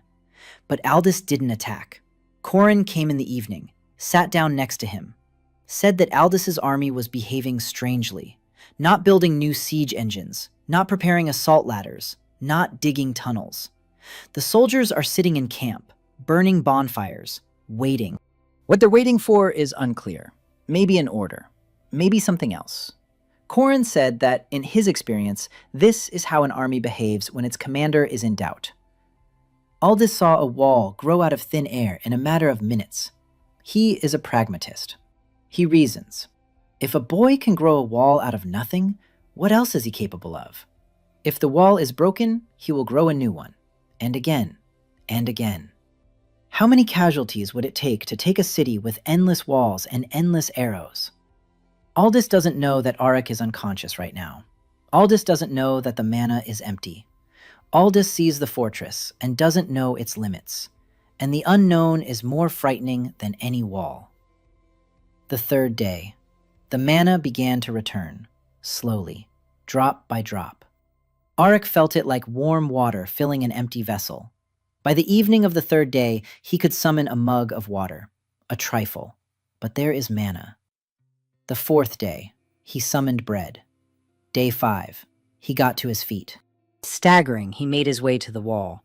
He climbed up. He stood on the parapet so that Aldous' army could see him, a skinny guy on the wall, alive, standing, watching. He couldn't even summon a knife, but they didn't know that. To them, he was the one who builds fortresses out of thin air. The 6th day after losing consciousness. In the morning, a horseman with a white flag rode up to the gates. Not a knight, a man in civilian clothes, an advisor. He said that His Majesty King Aldous was offering negotiations. Auric agreed. They met in the neutral zone, between the moat and the camp. 2 chairs. Auric summoned them. His mana wavered. 2 chairs was almost nothing, but he couldn't have managed more right now. Aldous came without a guard, alone. He sat down. Auric sat across from him. Aldous looked at him for a long time. Then he spoke. He said he had lost 412 men wounded and 71 killed at these walls. 7 trebuchets. The trust of his generals, who believed that 500 men would be enough. And 2 days' sleep. Because he couldn't understand how a boy from a village at the edge of the world was building fortresses out of thin air. Auric was silent. He listened. Aldous said he wasn't a fool, that he saw what he saw. A city that couldn't be taken by conventional means. An army that has no need for supplies. A commander who can raise a wall before the eyes of 10,000. He could send another 20,000, or 30, and lose thousands. And maybe he'll take that city. Or maybe not. But as long as he keeps throwing men at those walls, the elves and demons will watch and rejoice. And when he weakens, they'll strike. Not at Valford, at the kingdom of men. Auric nodded. It was the same argument as before. But now there was something different in Aldous' voice. Not a threat. Calculation. Aldous said he was ready for a temporary truce. Not recognition. Not a peace treaty. A truce. Valford continues to exist. The royal army withdraws. But Valford does not expand into human lands, does not accept deserters from the royal army, does not harbor criminals. Eric looked at the king. A truce, not a victory, but not a defeat either. A respite, time. He said he would accept the truce on 2 conditions. First, Valford accepts everyone, outcasts, refugees, those with nowhere else to go. This is not up for discussion. This is the law of Valford, and it will not change for any king. Second, the wounded from Aldous' army who are still in Valford's infirmary will be returned, free of charge, as a gesture of goodwill. Aldous watched, for a long time, with a heavy, dark gaze. Then he said he could not officially accept the first condition, but he could turn a blind eye to it. As for the deserters, Corin, he knows that the deserter knight Corin is here. Varen reported it. But to pursue him into the Forbidden Forest would mean storming the walls again. So, let him live. He accepted the second condition. They stood up. Aldous looked at the wall behind Eric. Double-layered, 6 meters high, stone-facing, towers. The one that had risen out of thin air in 8 minutes. He asked, the same question as the first time. "Who is he?" Eric answered. "A year ago, he was nobody. A nobody. They tied him up and threw him into this forest like trash, without food, without weapons, without hope. He didn't die. And on that first night, he realized one thing. A man from whom everything has been taken has nothing left but one thing, to build it all over again. He is building. And behind these walls live all those whom the world has..." His voice was even, calm, without anger, without defiance, a simple statement of fact. Aldous was silent. Then he nodded, turned around, walked back to his camp. 2 hours later, the army began breaking camp. By evening, the column was moving south. 10,000 people were leaving the city walls where 800 lived. Arik stood on the wall, Corin beside him, Senna beside him, Vesna. Pook sat on the parapet, dangling his feet. Below, people were emerging from the basements. Children looked up at the sky. Some were crying, some were laughing, some just stood there, breathing. Corin said this wasn't the end, that a truce was just a piece of paper, that Aldous would return when he found a way, or when the elves and demons gave him a reason. Arik said he knew, but today they were standing, the wall stood, people were alive, and the army was leaving. That was enough for today. In the evening, Arik gathered everyone in the square. 800 people, men, women, children, a goblin on a barrel. He didn't give speeches. He simply said that Valford had held out, that the army had left, that there would be more battles and more threats, but that this place had now proven its right to exist, not with words, with walls, with arrows, and by the fact that none of the enemies had been killed without need, and by the fact that wounded enemies were healed and sent home. This is Valford, a place where no one is cast out, not even enemies. The people were silent. Then someone slammed a fist on the table, and again, and again. The pounding grew louder, hundreds of fists on tables, on walls, on shields. Not applause, not a shout, a pounding, rhythmic, powerful. The pounding of builders, people who build. Eric stood and listened. Mana was slowly returning, warm, quiet, like blood in his veins. Tomorrow he would summon again. Walls, houses, tools, weapons, food, everything he needed. Because his class wasn't a sword or magic. His class was everything. And as long as he stood, Valford stood. After the army left, Aldous Eric gave himself 3 days rest. Not because he wanted to, because his body left him no choice. Mana was returning slowly, like a river after a drought. A thin trickle, then wider, then deeper. By the 10th day after waking, he could summon large objects again. Not walls, but carts and beams and stacks of planks. The 12th day, full mana, for the first time in 2 weeks, and something had changed. The reservoir had grown, noticeably larger, as if that night when he summoned a wall at his limit had stretched its boundaries. Vesna said that was normal, that every class grows by pushing past its limits. A mage who casts spells until he passes out wakes up with a larger reserve. A warrior who fights until complete exhaustion recovers stronger. Arik had gone through his first real breakthrough and had become more powerful. That was good, and dangerous, because the temptation to do it again is great, and next time might be the last. Valford had changed after the siege. People walked with more purpose. They looked more confident. They had survived 10,000. They had stood on the walls and not run. 800 against an army, and they held their ground. That does something to people. It turns refugees into citizens. It turns frightened outcasts into those who know their own worth.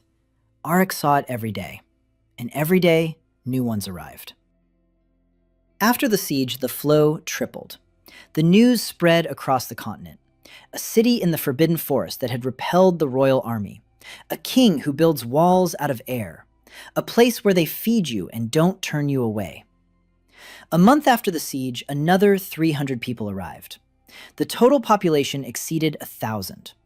And then the non-humans came. First, the goblins, 4 from the Pook tribe. They had seen how the Pook lived.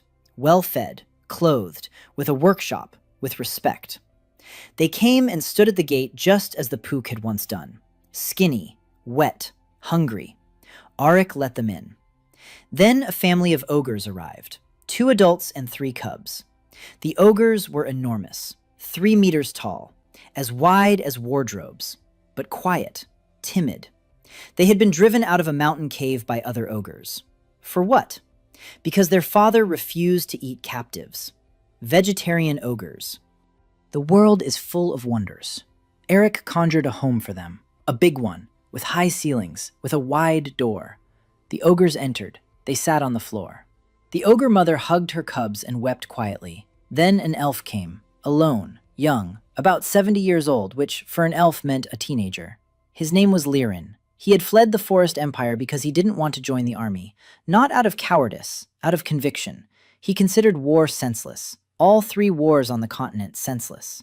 He was caught while attempting to cross the border, sentenced to execution. He escaped from custody and fled to the only place where the Imperial Guard wouldn't dare venture, to the Forbidden Forest. He wandered for 3 weeks until he found Valford. Vesna met him at the gates. She spoke to him in Elvish, then in human. Then she led him to Eric. She said that Lirin was genuine, not a spy, too young and too frightened to be a spy. Eric let him in. By the start of the 9th month, Valford had become what Eric had envisioned, a city for everyone. Humans, goblins, ogres, elves, all together, all under one wall, all under one set of laws. No one is turned away, everyone works, everyone protects one another. There was friction. Of course there was. The former human soldier eyed the goblins warily. The goblins kept their distance from the ogres. The ogres were afraid of everyone. Lirin didn't speak at all the first week, but gradually the boundaries faded. Because in Valford, everyone did the same work. They built, they dug, they guarded, they ate at the same table. And when a human stands shoulder to shoulder with a goblin on the wall, both gazing into the darkness of the forest, waiting for the creatures to attack, then origin ceases to matter. Eric continued to study, every day with Pook, every evening with Vesna. Pook taught him mechanics. Vesna taught him theory. She knew a great deal about the system, more than anyone else on the continent. She explained how mana works, how it flows, how it regenerates, and she explained the rift, that place in the fabric of the world through which Eric draws his summons. Vesna said the rift isn't the same everywhere. It's thinner in the center of the Forbidden Forest and thicker at the edges. Eric is at the edge. His summons work. But in the center of the forest, where the rift is thinnest, his abilities could be many times stronger, and many times more dangerous, because the hollow call lives in the center. Eric thought about this every night. The beacon in Pook's workshop vibrated quietly, pointing toward the center of the forest. He knew that sooner or later he would have to go there, to figure out what the hollow call was, where his class came from, and what the system was actually summoning. But not now. There was too much work to do right now. In the 9th month, Valford declared itself, not a kingdom, not yet, as the Free City of Valford, an independent territory within the Forbidden Forest. Auric wrote a declaration, a short one, just 1 page. Valford belongs to everyone who lives there. Valford makes no claim to the lands of the 3 powers. Valford does not threaten or strike first. Valford welcomes anyone who comes in peace, any race, of any origin. This is not a request. It is a declaration. Corin said that declarations are useless without an army to back them up. Auric replied that they do have an army, a small one, but one that 10,000 couldn't take. Corin nodded. You can't argue with that. Vesna sent copies of the declaration to all 3 powers, by magical messages, thin threads of mana carrying a scroll of text. 3 threads, 3 directions. The human kingdom to the south, the forest empire to the north, the demon abyss to the west. The reply came 2 weeks later. The demons were the first to respond. Mazareth sent a message, a short one, in a demonic language that Vesna translated. Lord Mazareth takes note of the declaration of the Free City of Valford. Lord Mazareth neither acknowledges nor rejects it. Lord Mazareth is watching. Vesna said that for Mazareth, this was almost a compliment. He usually does not respond at all to those he considers beneath him. The kingdom of men did not respond. Silence. Aldous is thinking, or preparing something, or simply ignoring it. The elves were the last to respond, and their reply was cold. The Council of Elders of the Forest Empire does not recognize any settlements in the Forbidden Forest. The Forbidden Forest is the territory of the Rift. No one has the right to settle there. Any attempt to establish a foothold in the forest will be considered a threat to the Empire's security. Vesna read the message aloud. Then she translated it for those who did not understand the official Elven language. Then she said quietly that the Council was not joking, that the elves considered the Forbidden Forest their zone of responsibility. Not territory, specifically a zone of responsibility. Because they are the only ones who know enough about the Rift and the Hollow Call to truly fear them.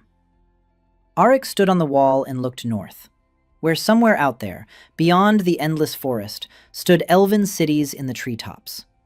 Mages who can scorch fields, barriers that cannot be breached, 1,000 years of war experience. He had repelled a human army, but not an elven one. Vesma said he might have 6 months. Elves do not act quickly. They think. They vote in the council. It will take months. But when they decide, they will come. Silently, without warning, without envoys. Just one morning, the forest around Valford will be full of elven warriors. Arik nodded. 6 months. He looked at his town. 1,200 residents, houses, workshops, a smithy, an infirmary, walls, a citadel, vegetable gardens, pens. The first fields beyond the second ring of walls, children running through the streets. Pook is sitting on the workshop roof, tinkering with yet another mechanism. Ogres are hauling logs for the new wall. Lirin is sitting by the gate, reading the book Arik summoned for him yesterday. 6 months. He'll make it. He has to make it. Because if he doesn't, all these people, all these goblins and ogres, and that one young elf who didn't want fight will be left defenseless. And then everything he has built will crumble to dust. The 10th month. Arik decided to head toward the center of the forest. He had put it off for too long. The beacon vibrated every day, quietly, insistently, like a reminder. Vesna said that if he wanted to truly understand his class, he needed to reach the source, to the Rift, to the Hollow Call.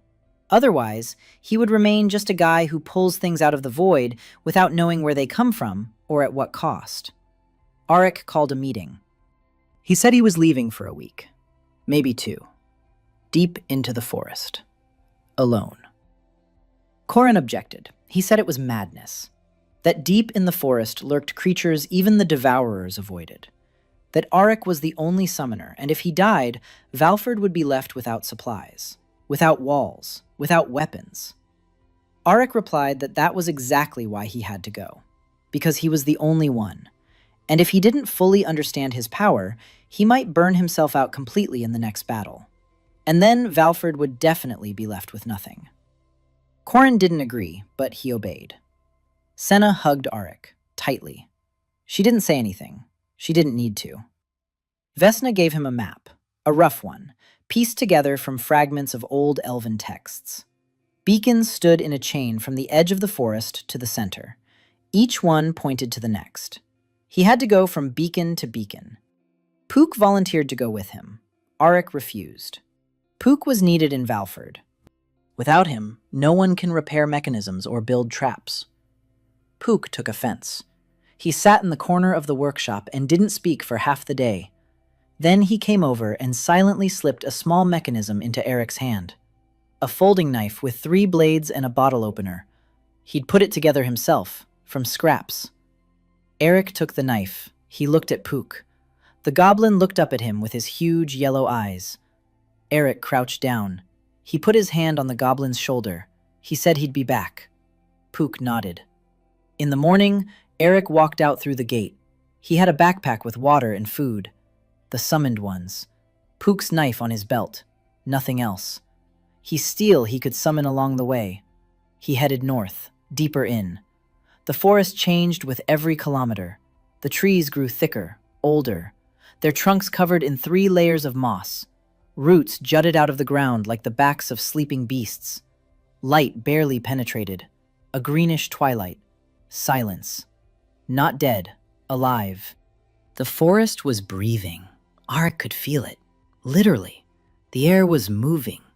Rhythmically. Like a breath. Inhale. Exhale. Inhale. Exhale. He found the first beacon after 2 days of travel, just like the one Pook had brought. A metal cylinder with symbols, the same strange alloy, silvery with a hint of blue, it more strongly than the first. The mana in Arik's chest responded, stronger than last time. Not a jolt, a hum, like a string being plucked. He placed his hand on it. The symbols flashed, with a dim bluish light, and Arik saw the direction, not with his eyes, with a feeling, like a compass inside. That way, north, deeper. He walked for 4 days, from beacon to beacon. Each one vibrated more strongly. The mana responded louder. By the 4th beacon, the hum had become constant, low, on the verge of audibility, not in his ears, in his bones, in his blood. The creatures in this part of the forest were different, larger, stranger. One looked like a walking tree, 6 meters tall, roots instead of legs, branches instead of arms, and eyes. A dozen eyes in the bark of the trunk. It was looking at Arik. It didn't attack, it just stood there and watched. Arik walked past. The creature turned to watch him go. It followed him with all 12 eyes. Another creature was flying, huge, a wingspan of 10 meters, a body like a stingray's, flat, black, headless, just a mouth at the bottom. It glided silently between the treetops. Arik saw its shadow on the ground. It didn't attack. It flew past, as if it hadn't noticed. Or maybe it had noticed and decided not to bother. By the 5th day, Arik came upon a place unlike anything he had seen before. A clearing, huge, 100 meters in diameter, perfectly round. The trees around it stood like a solid wall, like a fence, as if something were preventing them from growing inside the circle. The ground in the clearing was smooth. No grass, no moss. Stone, smooth gray stone, as if polished. And in the middle of the clearing stood a pillar.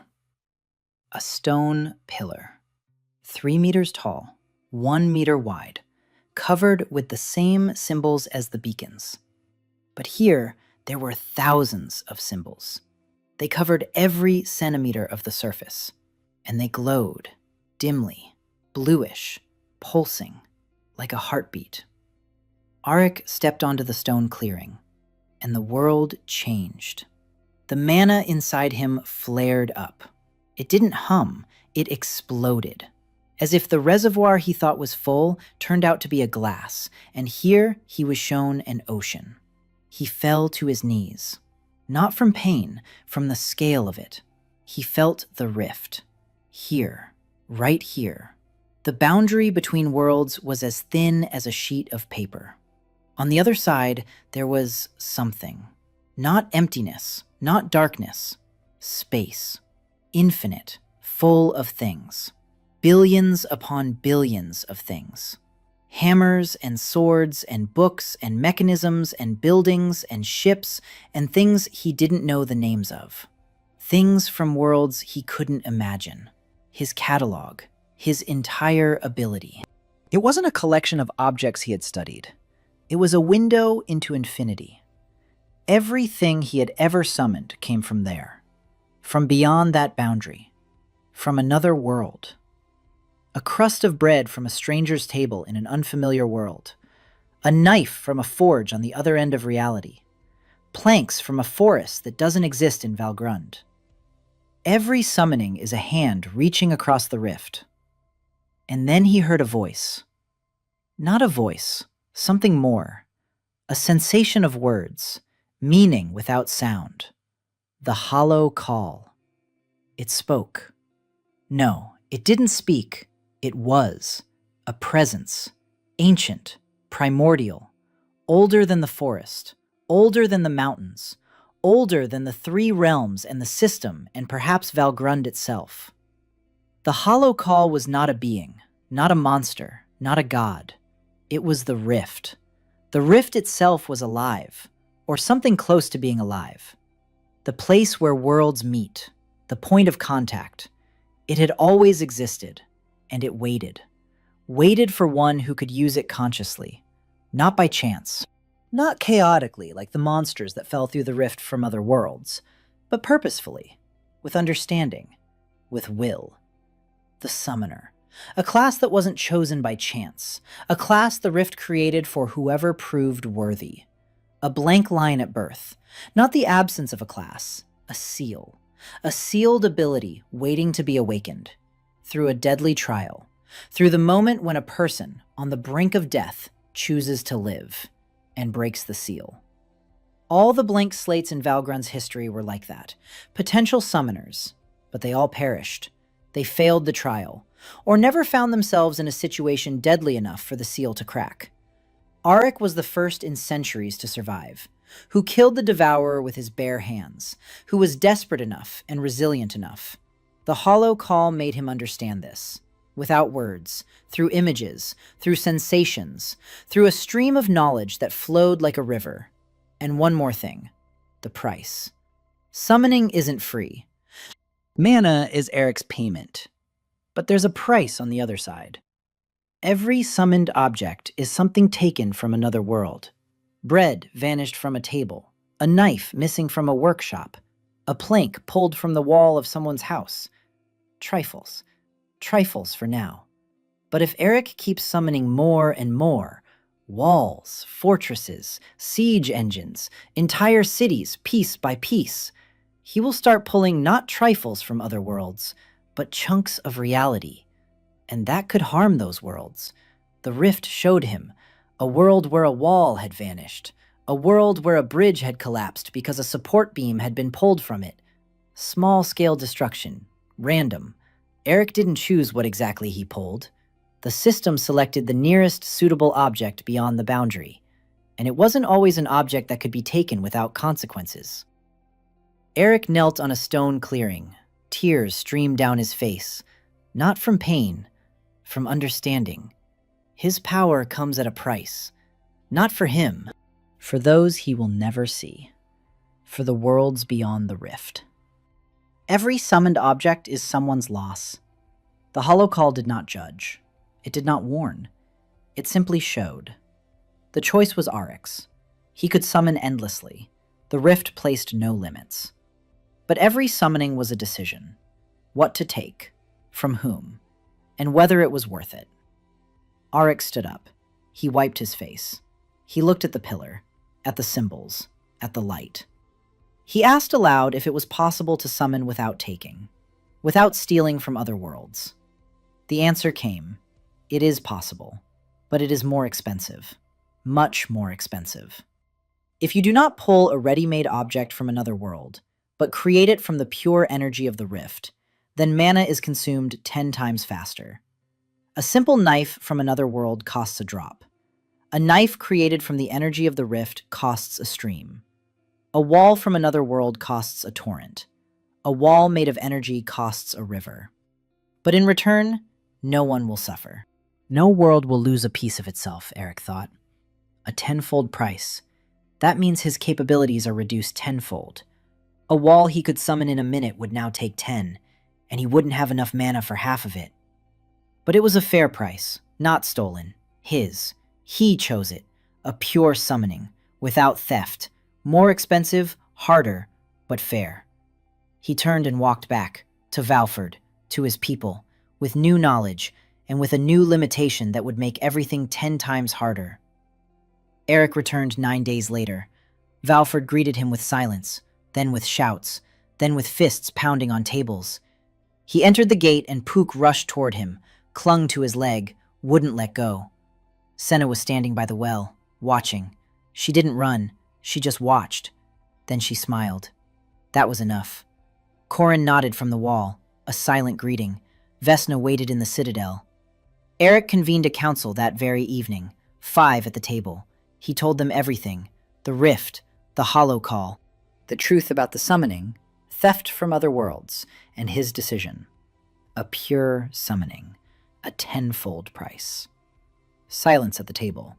Corin spoke first. He said that this meant Auric would have 10 times fewer resources in the next battle, that the wall he used to summon in 8 minutes would now take 80, or he might not be able to do it at all, that the crossbow bolts, which used to be endless, were now finite, that the endless supply was no longer endless. Auric confirmed it. It was all true. Corin fell silent. Then he asked why. Why give up power for the sake of worlds he'll never see, people he'll never meet, when there are 1,200 people here who depend on him, when the elven army could arrive in 3 months? Auric replied that Valford was built on a principle. No one is cast out. No one is wronged. No one is exploited.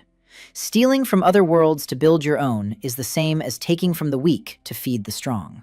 That's what the 3 powers do. That's what everyone living in Valford fled from. And if he starts doing the same thing, even toward those he can't see, how is he any better than King Aldous, who burns villages for the sake of his realm's security? Senna nodded. She said Auric was right, that if the foundation is rotten, the house will collapse. It doesn't matter what kind of walls they are.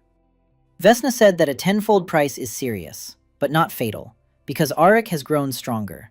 His reservoir expanded after pushing past his limits at the walls during Aldous' siege, and it can grow further if he trains. If he summons every day to the limit, not until he faints, but until he's exhausted. The muscle that works gets stronger. The mana that's spent gets deeper. Pook raised his hand. Everyone looked at him. The goblin said one word: learn. Auric didn't understand. Pook explained. If a pure summon costs 10 times as much, then Auric must know every detail 10 times better, because knowledge makes the summon cheaper. It worked before, and it will work now. If he studied every mechanism down to the last screw, every board down to the grain, every stone down to the grain, then the 10-fold price would become 5-fold, and then 3-fold, and then maybe 2-fold. Knowledge offsets the price. Eric looked at Pook. The goblin sat on his low stool. His ears were sticking out. His eyes were shining. A little genius. Eric nodded. To teach. A new phase had begun. Eric studied like a man possessed, every morning with Pook. Mechanisms, every bolt, every gear, every spring. He took the crossbow apart into 37 pieces, assembled it, took it apart, assembled it, until he could reproduce every detail with his eyes closed. Then he summoned the crossbow. With a pure summons. Mana was draining, but less than yesterday, a drop less every day. The knowledge was working. During the day, he worked with the blacksmith, studied metallurgy, how to smelt ore, how to harden steel, how to forge, not to forge himself, to understand. Every nuance of hardening is a nuance of summoning. Steel hardened in oil differs from steel hardened in water. He had to know the difference. To summon the right steel, to make the summoning cheaper. Evenings with Vesna. Magic. Not combat magic, theoretical magic. How mana flows through materials, how it interacts with matter, how the rift forms summoned objects from pure energy. Vesna was a scientist. She broke the process down into its components. She explained the formulas. She drew diagrams. Auric soaked it all in. Every evening he summoned something new, tested it, measured mana consumption, jotted it down in a notebook. His 20th notebook by this point. The results showed up a month later. A pure summon of a crossbow now cost not 10 times as much, but 6. A pure summon of simple things like nails and planks was almost on par with the old standard summon. Because Auric knew a plank better than any carpenter in Valgrund. He knew every grain, every knot, every crack. To him, a plank was transparent. And the summoning cost a penny. After 2 months of training, complex items had dropped to 4 times their original price. After 3 months, to 3 times. Pook was right. Knowledge compensates. And at the same time, his mana was growing. Vesna was right too. Daily summoning on the verge of exhaustion expanded the reservoir. Slowly, but surely. By the 13th month since his exile, Auric could summon with a pure summon as much as he had before with a regular one. Not a 10-fold loss. 0. He had made up for it completely, with knowledge and mana growth, and Valford was learning to do without summoning. Senna had organized agriculture. The fields beyond the second ring of walls yielded grain. The vegetable gardens yielded vegetables. The pens yielded meat and milk. The smithy forged tools and weapons from ore found in the hills west of the city. Not summoned, real, handmade. Arik no longer fed 1,200 people out of thin air. They fed themselves. His mana went toward defense, toward the walls, toward weapons, toward strategic reserves, and toward preparing for what was coming. Vesna sensed movement in the north. The elven army was gathering, not quickly, but relentlessly. The Council of Elders had made its decision. Valford must be destroyed, not because it was a threat, because it stood on the rift, and the summoner was too dangerous. Arik stood on the wall. He looked north. They would come, soon. This time, not men with swords and trebuchets, elves with magic thousands of years old, barriers, illusions, battle spells, against which walls of stone and wood mean almost nothing. He needed a plan, a different plan, not defending the walls. Magic requires magic, or something no one expects. He closed his eyes. He pictured everything he knew, every mechanism, every material, every principle, thousands of items in his catalog, and he began to think. The elves arrived at the start of the 15th month. Vesna sensed them 3 days earlier. Magical auras, hundreds, thousands, moving silently through the forest, without supply trains, without siege engines, without roads. The elven army did not march through the forest. It flowed through it, like water through stones. 7,000 warriors, 200 mages, and at the head, Empress Elindris herself. She had come in person. That meant one thing. The Council of Elders had decided that Valford must disappear for good, and the Empress had come to see it through. Corin stood on the wall. He watched. He said quietly that it was easier with a human army. Humans make noise. They set up camp. They light fires. You can see them. You can count on them and plan with them. Elves are invisible. They're already all around us, from every side. Even the moat and the walls won't buy us time, because the mages will strike first, and the walls will melt. Arik nodded. He knew, and he had a plan. 3 months of preparation. He didn't build the walls any higher. He didn't set up more ballistas. He didn't call for more crossbows. Against magic, it's useless. Instead, he did something else. Underground passages. A whole network. Under the city. Under the walls. Beyond the walls. 30 exits in the forest within a 500-step radius of Valford. Hidden. Camouflaged. Each exit covered by a hatch made of wood and earth. Invisible from the outside. He built the tunnels in sections. Wooden wall paneling. Supports. Ventilation shafts. Pook helped. He designed the drainage so the tunnels wouldn't flood. He calculated the load so they wouldn't collapse. Corin didn't understand why. Tunnels for retreat. But Arik wasn't planning to retreat. The tunnels weren't for retreat, for a counterattack. If the enemy is standing around the walls and striking with magic, there's no need to sit behind the walls and take the blow. You need to get behind the enemy, emerge from underground, where they aren't expecting it. Second, a new generation of traps. Not rope-based, not mechanical. Magnetic. Pook found a strange mineral in the forest. Black, heavy, attracting iron. A magnetic stone. Eric studied its properties and conjured up a batch of fist-sized magnets. Pook designed a trap, a magnet inside a clay casing, a trigger mechanism. When the target passes by, the spring is triggered. The casing opens. The magnet activates. Everything made of iron within a 5-step radius flies toward the magnet. Swords, arrowheads, buckles, armor. A warrior in armor suddenly feels himself being pulled sideways, toward the ground. He cannot move. The iron on him has become an anchor. Against elves in light armor with minimal metal, this is less effective. But Eric added a second element, potter's clay. Thin clay balls filled with magnetic stone dust. Upon hitting the ground, the ball shatters. The dust flies in a cloud. It gets in the eyes, into the lungs. It blinds. It chokes. It doesn't kill, but it incapacitates for minutes. For a mage, this is a disaster. A mage who cannot see his target cannot cast spells accurately. A mage who is coughing cannot utter a spell. The third, Vesna. Auric worked with her every evening for 3 months. They found a way to combine magic and summoning. Vesna casts a barrier. Auric summons material inside the barrier. The barrier becomes more than just a shield of mana. It becomes a wall of mana and stone. A magical attack strikes the barrier. The barrier absorbs the magical component. The stone absorbs the physical one. Double protection. Neither magic nor physical force can break through. But this requires synchronized work. Vesna sets it up. Auric fills it. Simultaneously. They practiced hundreds of times. Their synchronization became nearly perfect. Fourth, diplomacy. Auric sent a message to Mazareth through a demonic envoy who had visited Valford 3 times already. Trade visits. Mazareth was interested in summoned items. He wanted to understand the mechanics. Eric gave him something. Not secrets. Goods.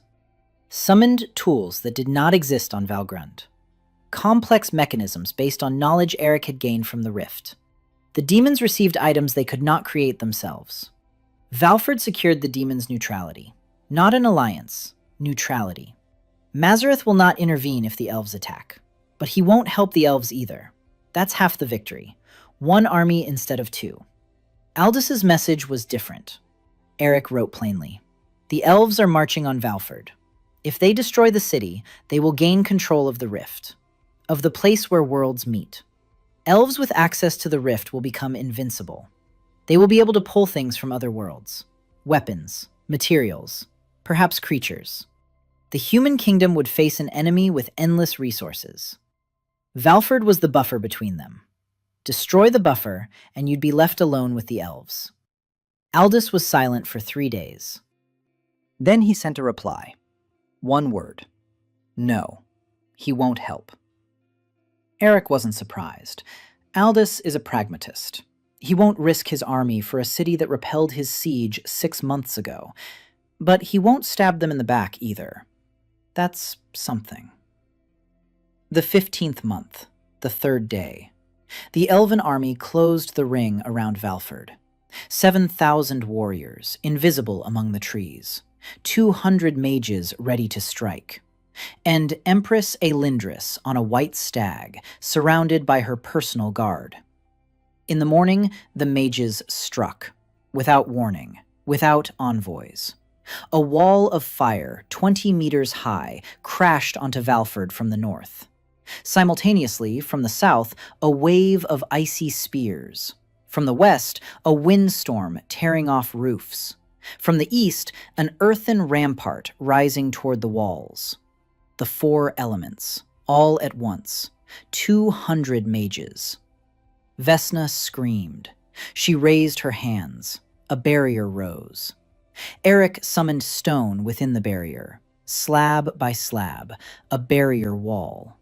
The fire struck and spread. The ice shattered. The wind shattered.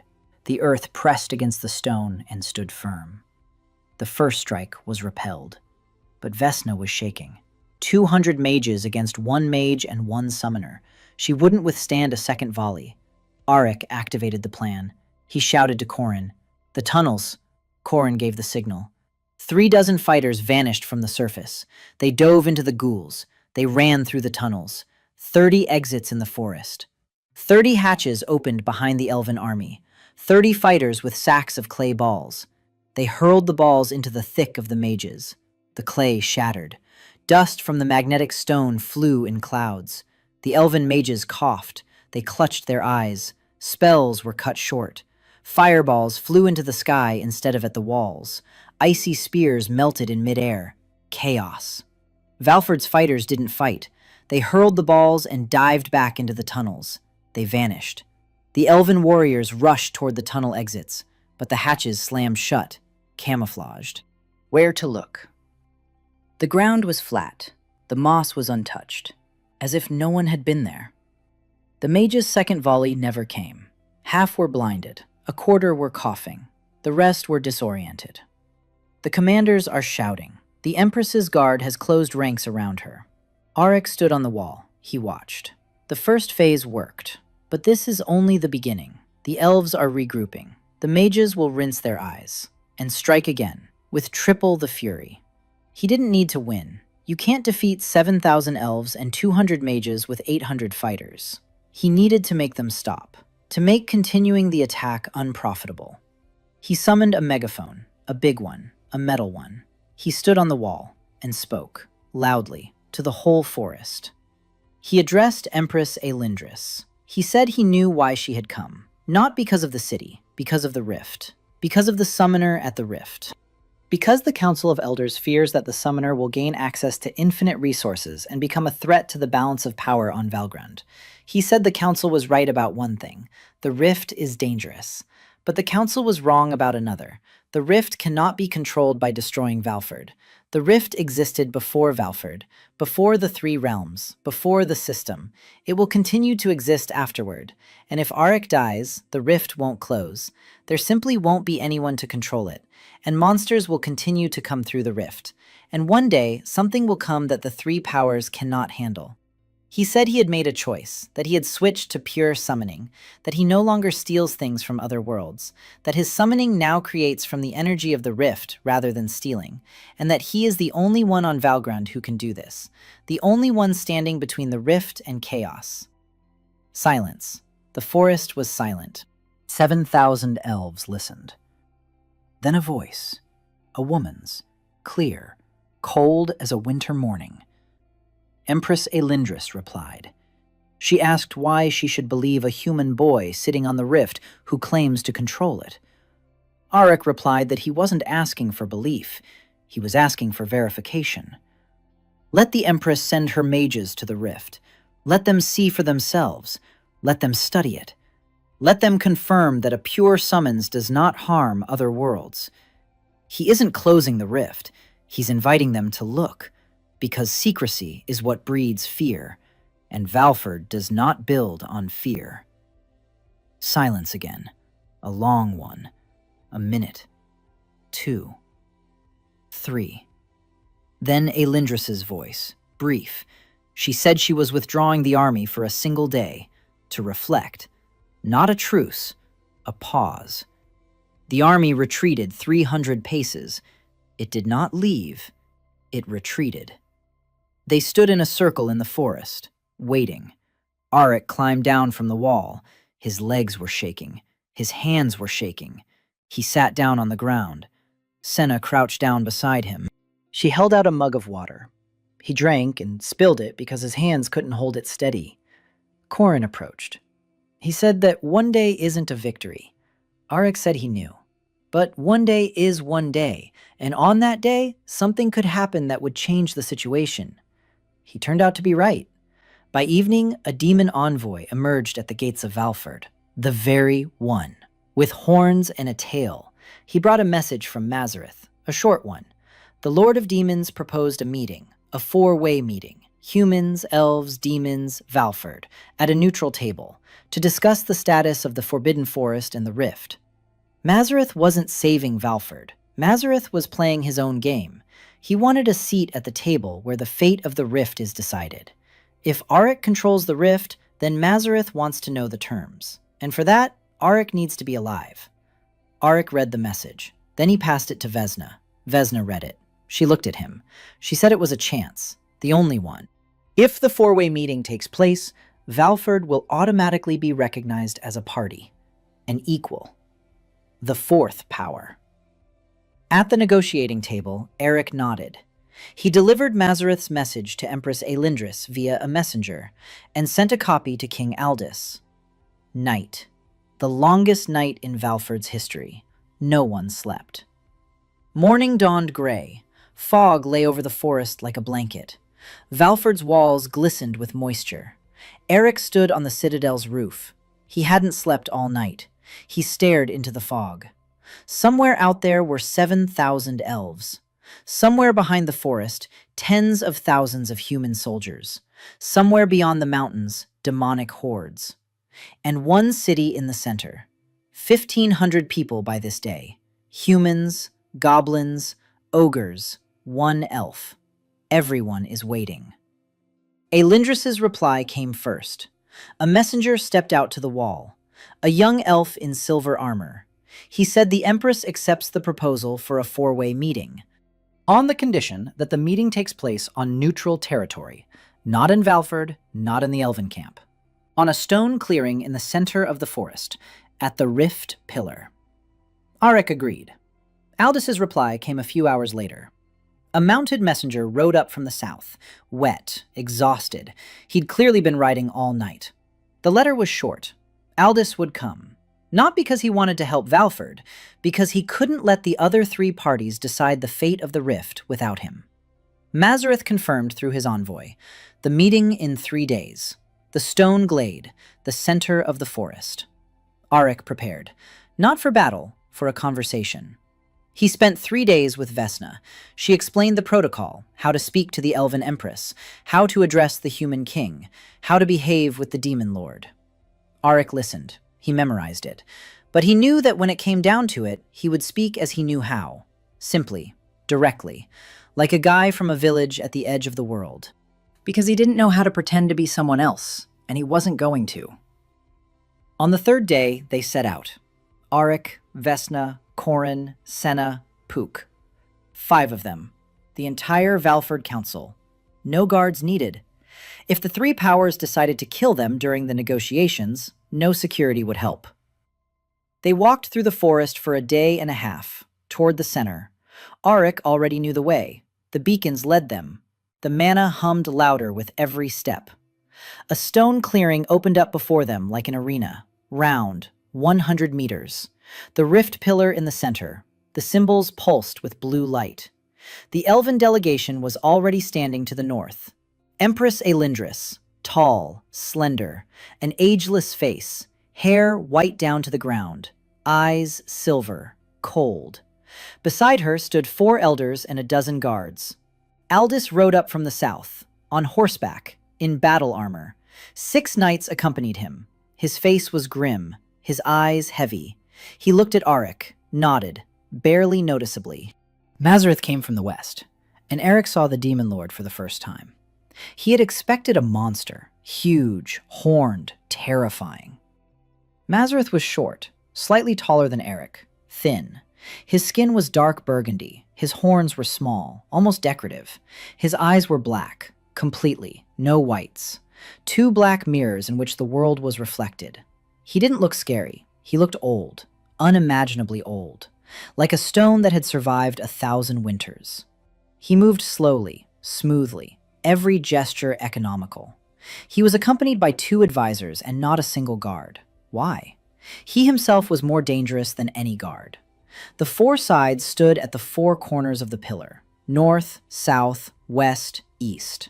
Elves, humans, demons, Valford.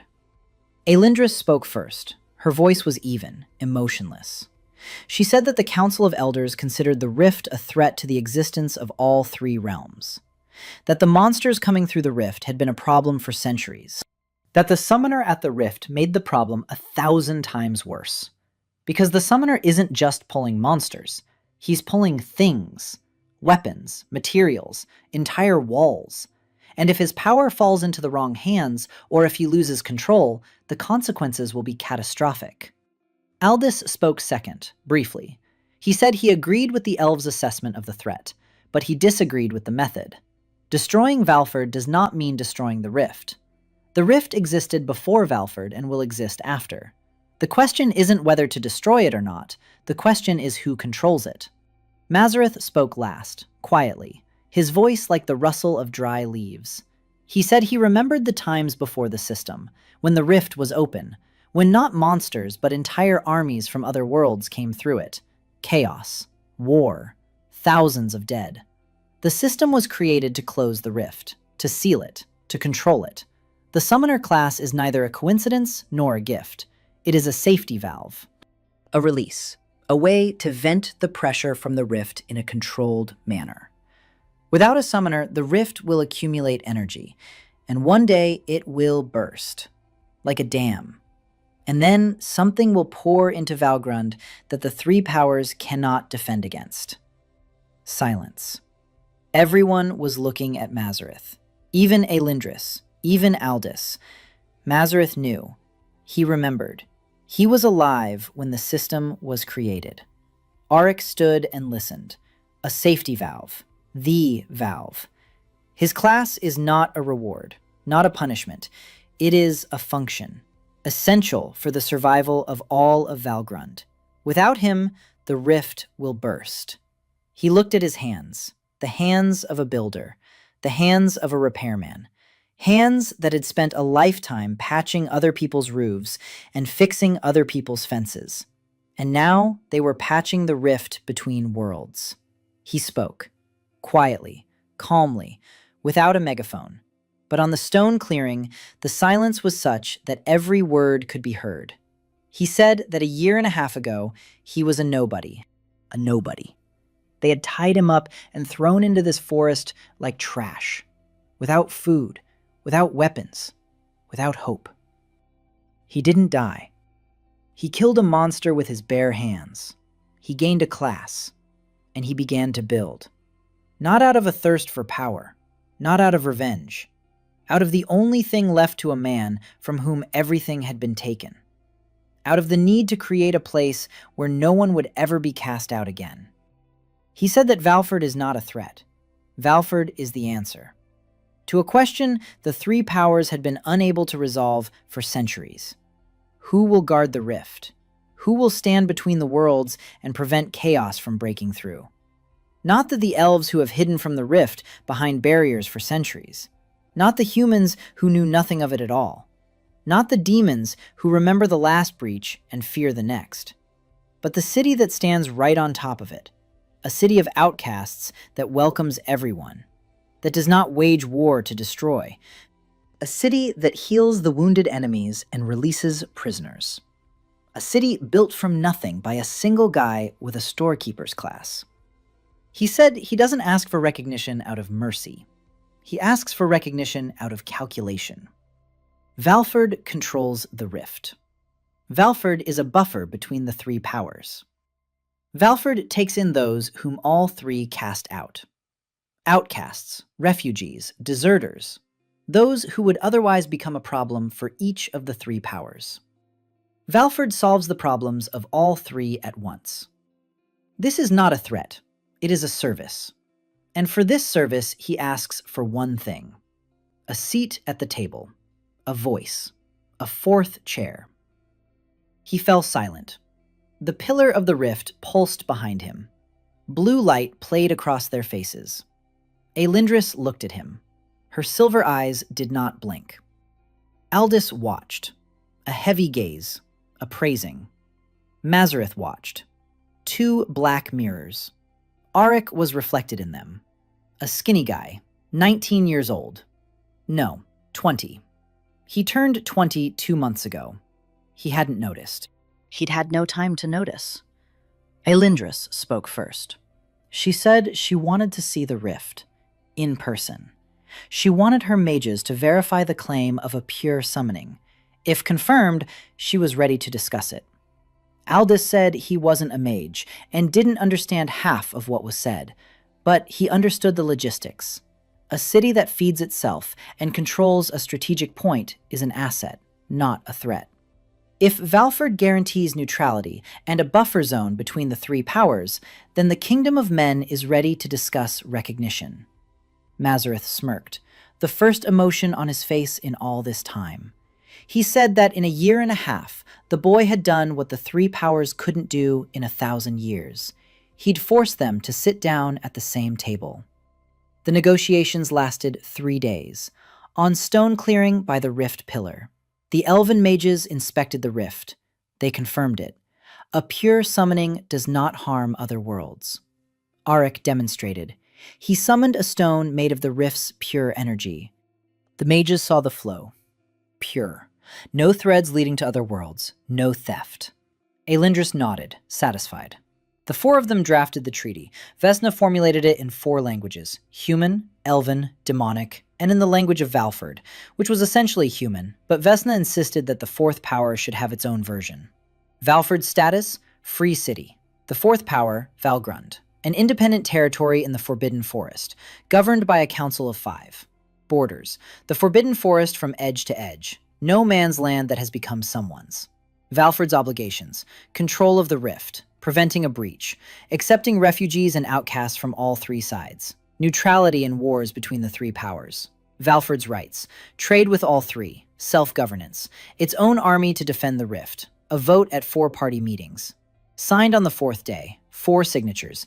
Elindris, Aldis, Mazareth, Auric. On a single sheet. Parchment that Auric conjured from pure energy. So that even the paper would be honest.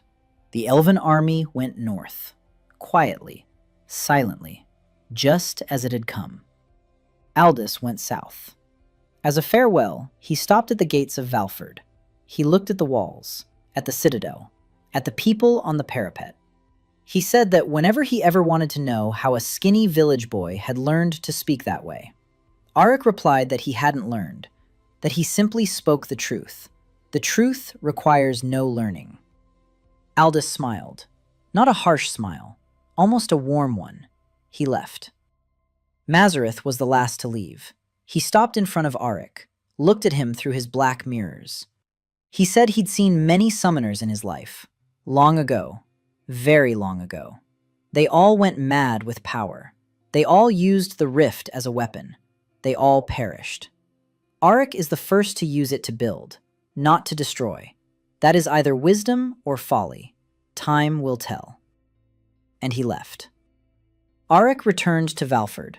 It took 5 days to make the journey back with the council. Silent, tired, happy. 1,500 people met them at the gates. Someone had heard the news earlier. News travels faster than feet. The city was buzzing.